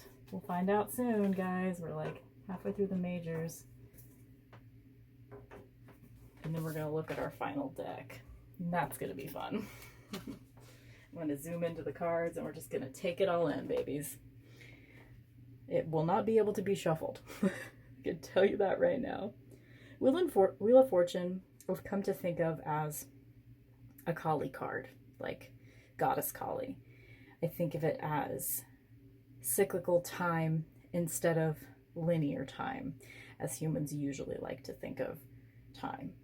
I think of it, and that's a main aspect of Kali, is that she's about cyclical time, how everything comes around, that you have to experience death in order to be reborn, and, you know, just the entire wheel of time symbolism I think a lot of tarot decks don't really spend, this is going to sound like a pun, the time to really get their Wheel of Fortune card right. So I gotta be honest, I don't love a lot of these cards, but Wild Unknown definitely takes it for me. I like the idea that like this owl has made this crazy ass nest and it's going around and around. This is the mess that you made, and it's gonna cycle back around over and over. You have to tend to your own wheel of time, your own cycles. And I think this really speaks to that. And you've got the moon and the sun, you've got day and night. I just love this one. I also always think of, especially when I look at this version of the Wheel of Fortune card, but anytime I look at a Wheel of Fortune card, I think of that song. Is it Modern English? I think it is. That's like Life's Tapestry. Life's Great Tapestry. I believe in life's great tapestry and all it gives to me. I believe in life's great tapestry and all it takes from me. I always think about that lyric every time I look at the Wheel of Fortune card. And I usually start singing it every time the Wheel of Fortune card comes up. So if you get a reading from me, I might be singing that song if this card comes up for you. Justice. Justice is another personal, important card because it's a Libra card. And as I mentioned, I think in the last video, I am a Libra rising, Libra sun, Libra, like 3 other signs in my chart. I am just like all Libra all the time.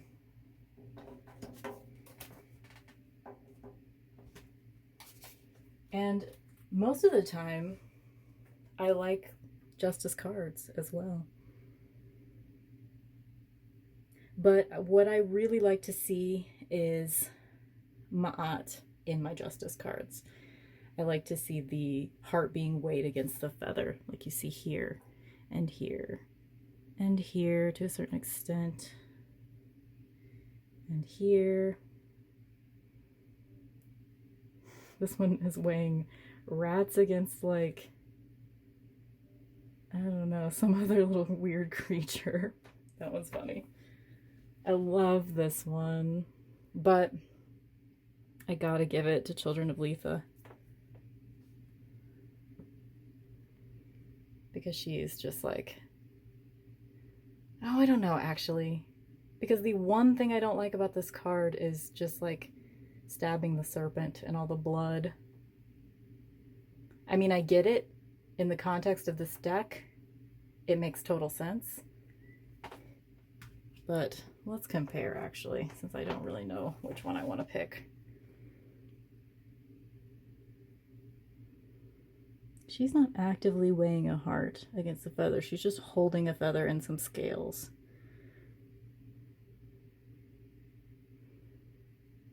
I think I'll give it to Children of Letha, even though I'm not super in love with the stabbing action. I'm okay with it. I'm just not, it's just not my absolute favorite. Hanged Man. With a Hanged Man card, I really like to see someone peaceful about their new perspective on life. It needs to be peaceful.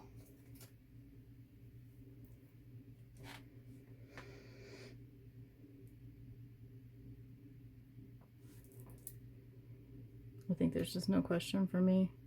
I mean, actually, let's just, these are my final 2, so let's look at them up close. Love the bat. Love the simplicity of the bat.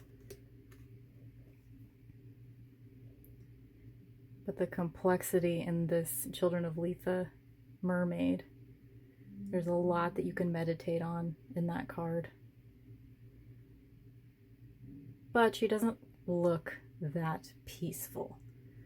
So that's a really close one, but I'm going to give it to Wild Unknown on that one. Death. Death is important. You gotta have a good death card. Can't fuck around with the death card. I love that the death card is called Santa Muerte in the Santa Muerte Tarot. I mean, that's so perfect, of course. Of course.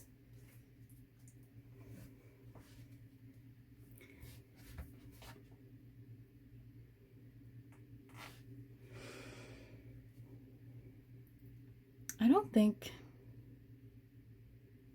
I dislike any of these. Well, I kind of dislike Starchild. I don't super vibe with Shadowscapes. I get that it's like a phoenix image and everything, but it just doesn't. That one's just a little too far away from me. I don't connect to it. And this Dark Angels one, like, oh my god. Like, we're seeing like this weird undershot of some like really unrealistic boobs, and that's all I focus on when I see this. So this one I don't really like, but all of these other ones I do like to a certain extent. It's hard to pick. It's really hard to pick. At the moment, the one that I'm most drawn to, and I don't think this would be my permanent favorite death card, but just right now, I'm really feeling this one, so I'm going to choose it for now.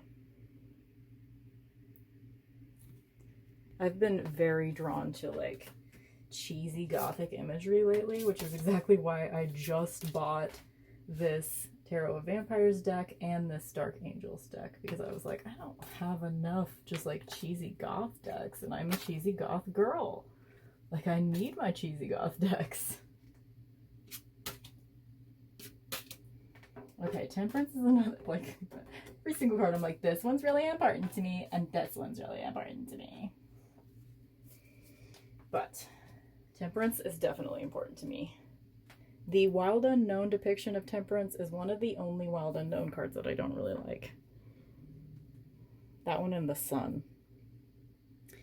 And Star as well. So we'll get there. When I look at a Temperance card, I want to feel forgiven. I want to feel balanced. I want to feel loved. It's almost like I expect my Temperance card to be like a goddess to me. You know, I really want that vibe from my Temperance cards. So I get that from Moonchild. I get that from almost all of these. Not super in love with the Shadowscapes version. Overall, I think I like the minor arcana more in Shadowscapes than I do the major, interestingly. Oh, I love that Dark Angels card too.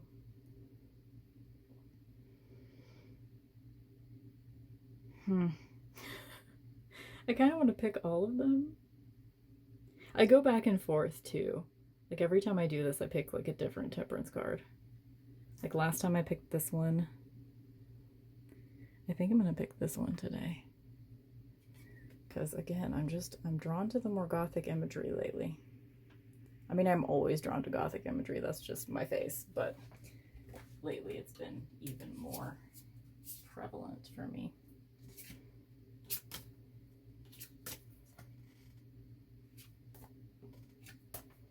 The Devil. I like to see in my Devil card, I like to see some like some feelings of addiction, sort of like. I love the symbolism in this Mystic Mondays version of the card. And in Wild Unknown. I like the idea that, like, if you stay here, you're gonna burn up. You gotta get out, your feet are on fire. You can't stay here long. And I like the cheekiness of it, you know? It's a goat with an upside down pentagram on his forehead. I like that. I like it when somebody gets cheeky with the Devil card, but you can still sort of see that kind of temptation towards addiction happening in the card.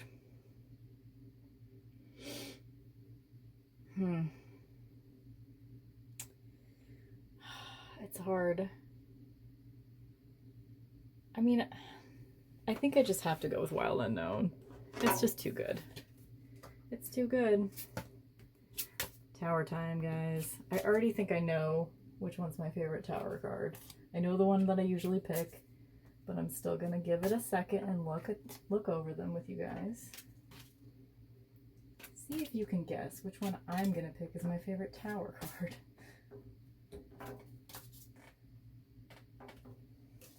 I like the Wild Unknown.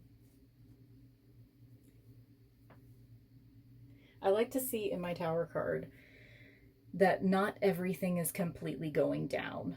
You know, you have to be able to see that you're going to be able to come back from it.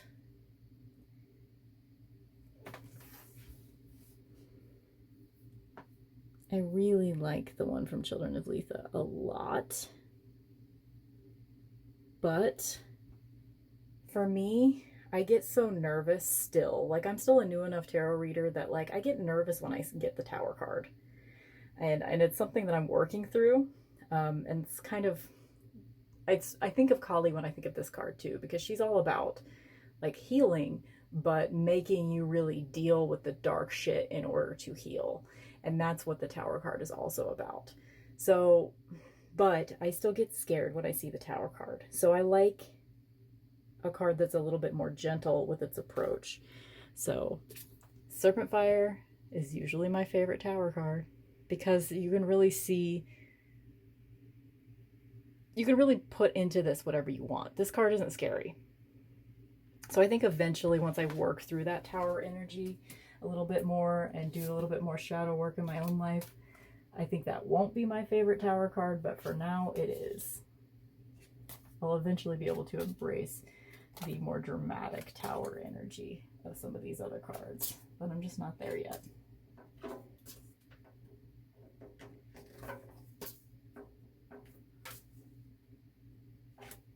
The Star is another one that I think of as kind of a goddess energy. You know, I want a lot of love coming from a Star card.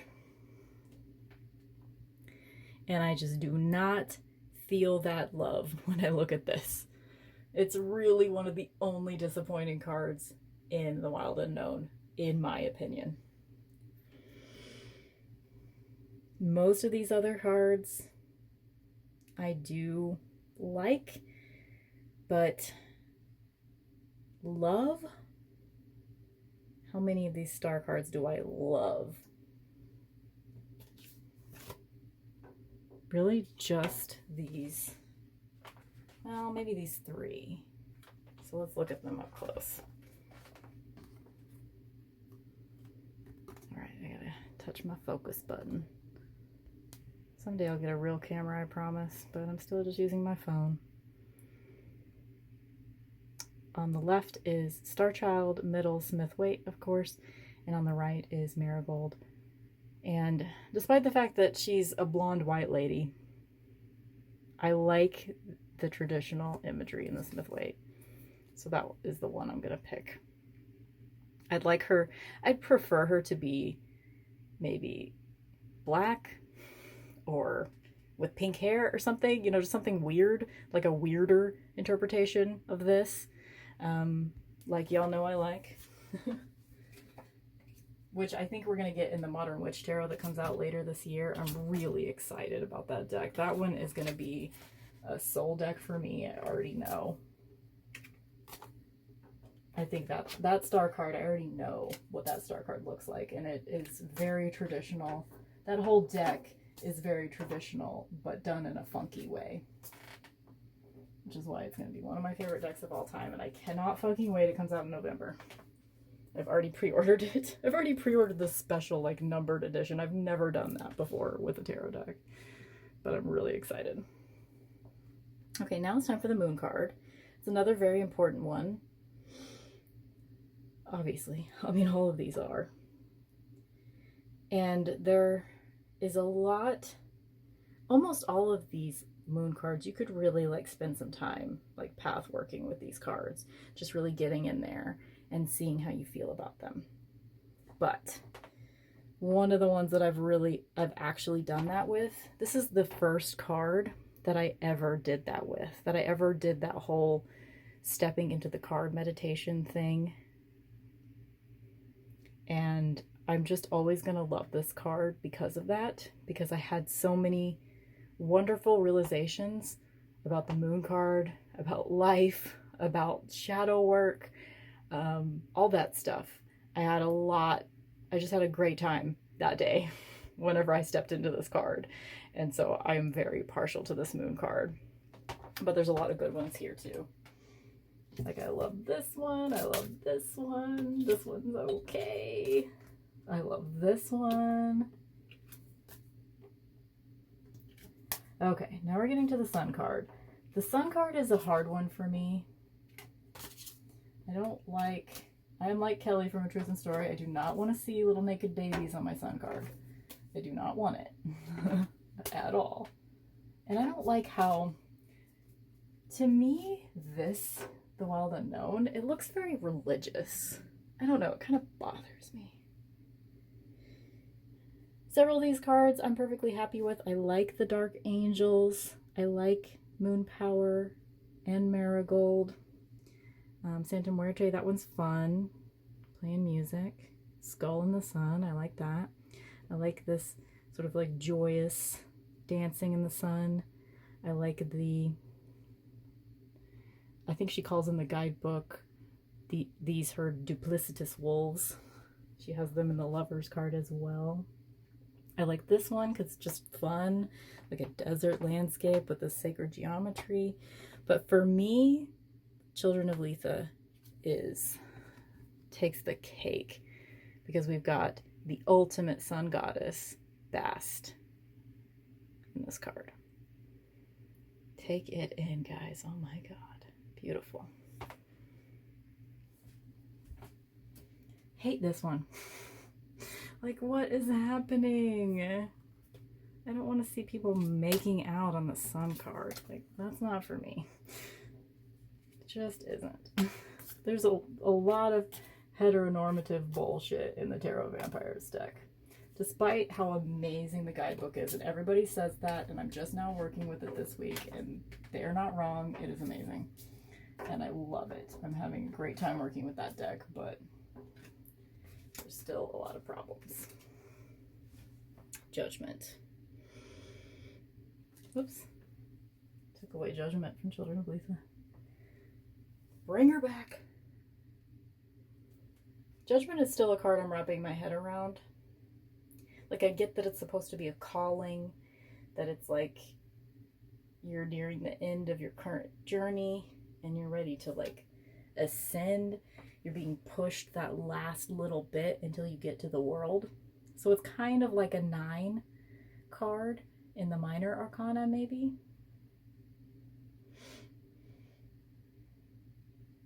I like this like opening up your mind sort of feel with the Serpent Fire. And I like the more like symbolic journey that's happening here in Mystic Mondays. So I think these are the two that I'm gonna... How do you decide if you use an E or not in the word judgment? I don't know. I like them both kind of for the same reasons. Apparently I prefer a more abstract judgment card. So I'm gonna go with this one, Serpent Fire. I think it has a little bit more to say. Okay, time for the last card choice, you guys, and then we get to look at our finished deck. So what is our favorite world card?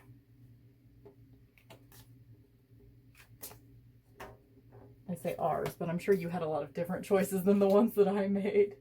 But thank you for going on this journey with me, even though I probably didn't pick all the right ones for you.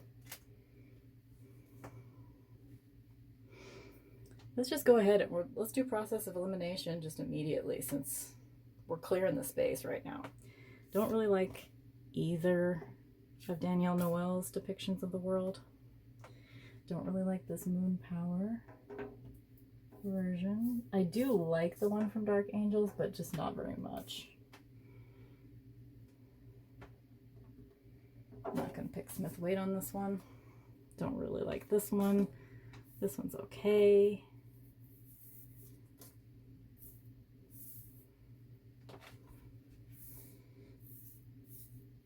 Don't really like that one. This one's good, but it's not the ultimate to me. it's really between these. So let's go ahead and zoom in, since we're going to need to zoom in when we look at the cards. The final deck anyway. So let's just get in there.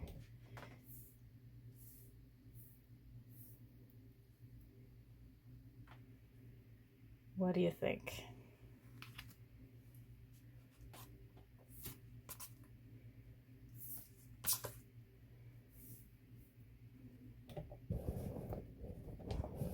Being so dramatic with this last choice. Really, I'm just getting the camera ready so we can flip through the other.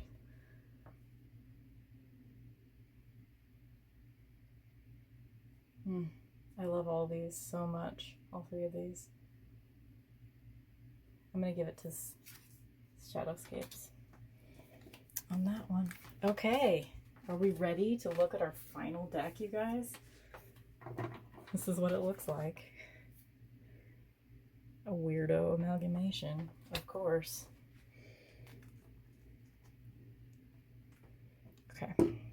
I would try to light this again, but I don't think it's going to work because it keeps going out. But let's just try it, see how long it goes. Okay, I think I'm going to sit down for this one, you guys.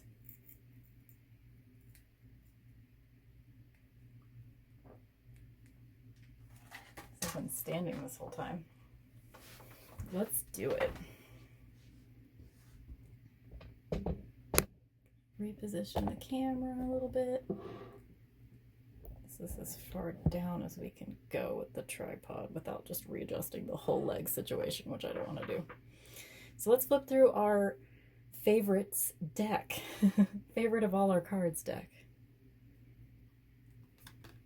So that's Ace of Wands, Two of Wands,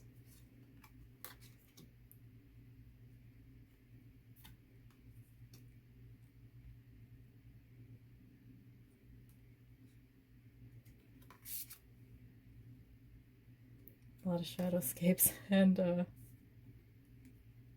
it's only been Shadowscapes, and maybe I should count them as we go. Ooh, let's do that. I'm going to separate them. You won't see me doing it, but I'm going to separate them up here just so we can see how many of each deck we actually got. Hopefully there's enough room to do that.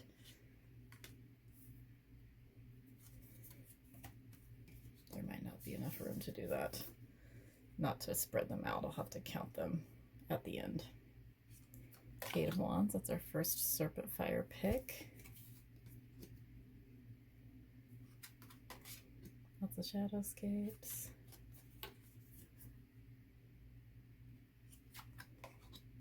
Hopefully I'm not going too fast. I mean, you did see all these. If you've been watching this whole time, at this point, oh my god. What are we looking at? Like 2.5 hours of content right here? If you guys stuck with me this whole time, oh my god, you are so patient and kind. This is just it's probably not that fun to watch someone else do this with their decks, but this would at least like inspire me to do this with mine. And I probably would actually sit and watch this on like a random day off. So if you guys do a video response, I will definitely watch all of your videos because I'm excited to see if you guys have any of these same decks and if you guys picked any of the same cards.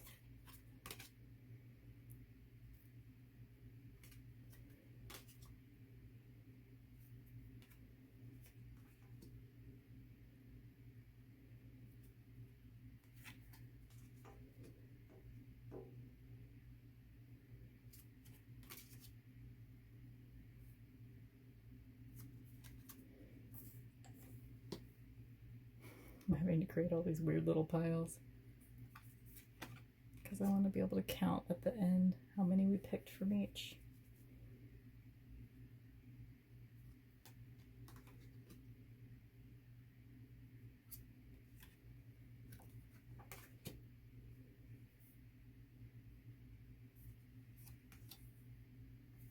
It's the first one from Smith-Waite. That's kind of interesting. This is the first one from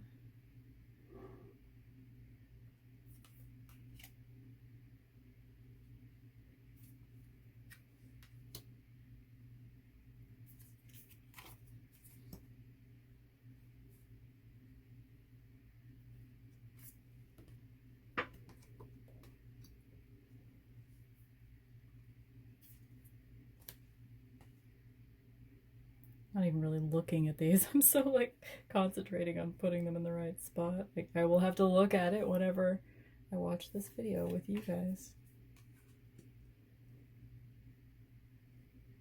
I can't wait to see if you guys do this.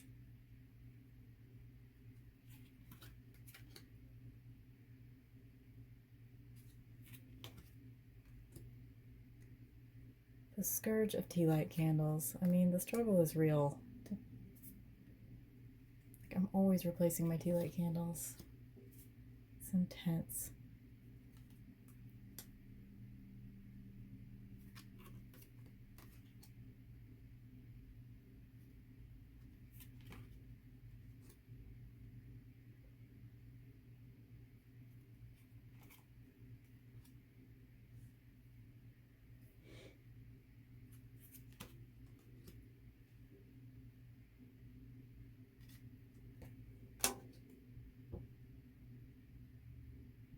At least the lighting has been pretty consistent throughout these videos because it's just like a sunny, super hot July day. I have to move these a little bit so I can have enough room.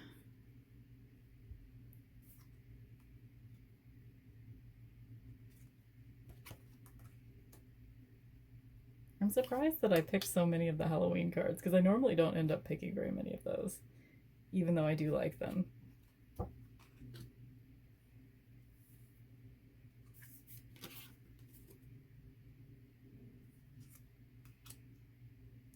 for the majors. So I'm going to go a little faster through these since you just saw them in this very video. I just did close-ups of all these.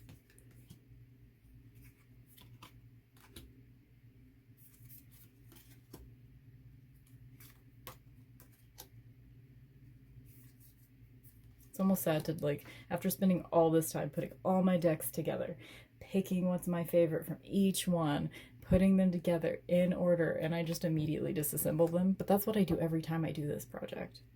Do any of the rest of you guys just do this?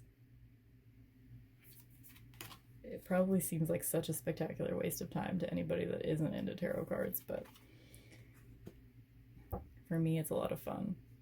I tried to use one of the times I did this. I put together my deck and tried to use it. Like, obviously it wouldn't shuffle. Besides just like spreading all the cards out on the floor and putting them back together. That's the only way you could shuffle a deck like this with all these different cardstocks and sizes. But I tried to use it for like a week and it just doesn't work. You know, it's not cohesive. But it's just fun to look at and it's more fun to just like make the choices than it is to look through the deck afterwards or try to use it.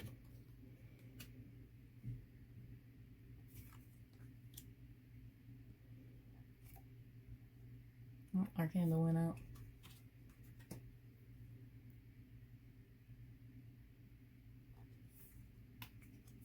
Just wanted to give you another moment with that beautiful sun card from Children of Letha.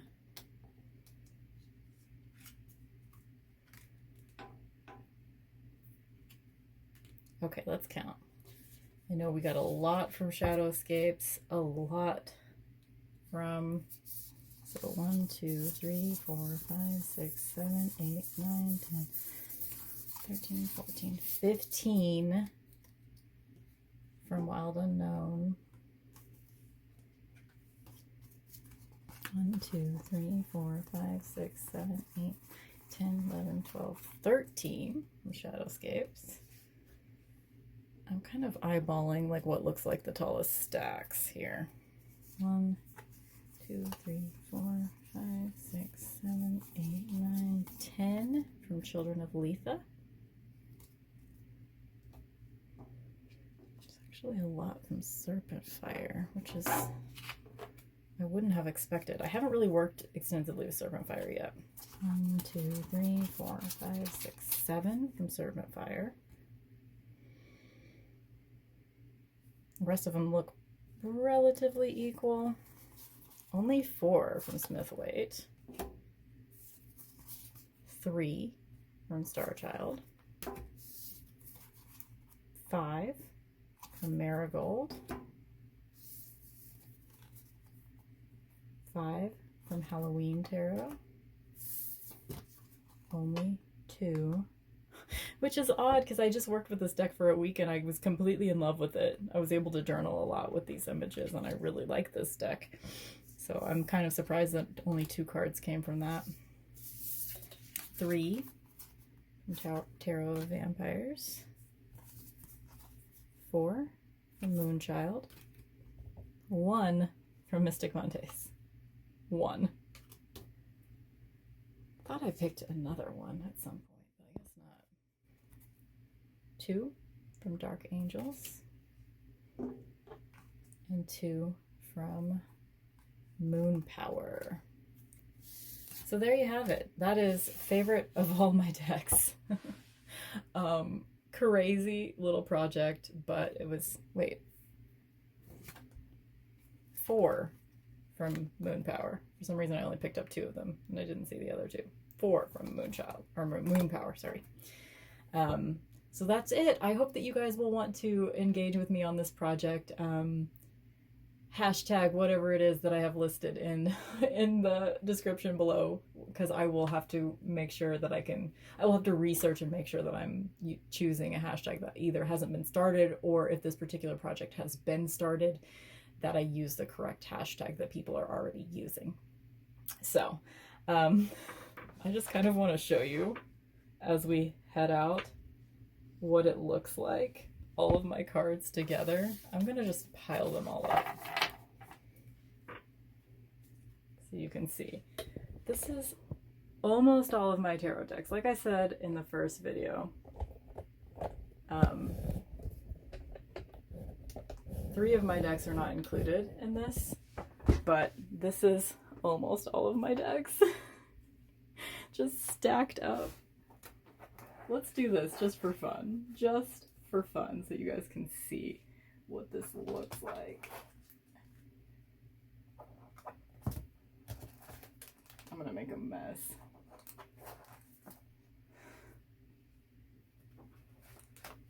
There you go. Almost all of my tarot cards all together. Crazy, crazy, crazy. Oh, don't fall over. Don't fall into the floor, please. There it is. I spent a lot of time with my cards today, you guys, but it was a blast, as I'm sure you know if you've ever spent this much time in a day on your tarot cards. Hey, there's my foot. Anyway, I hope you guys have a great day, and I will see you in the next one. Bye!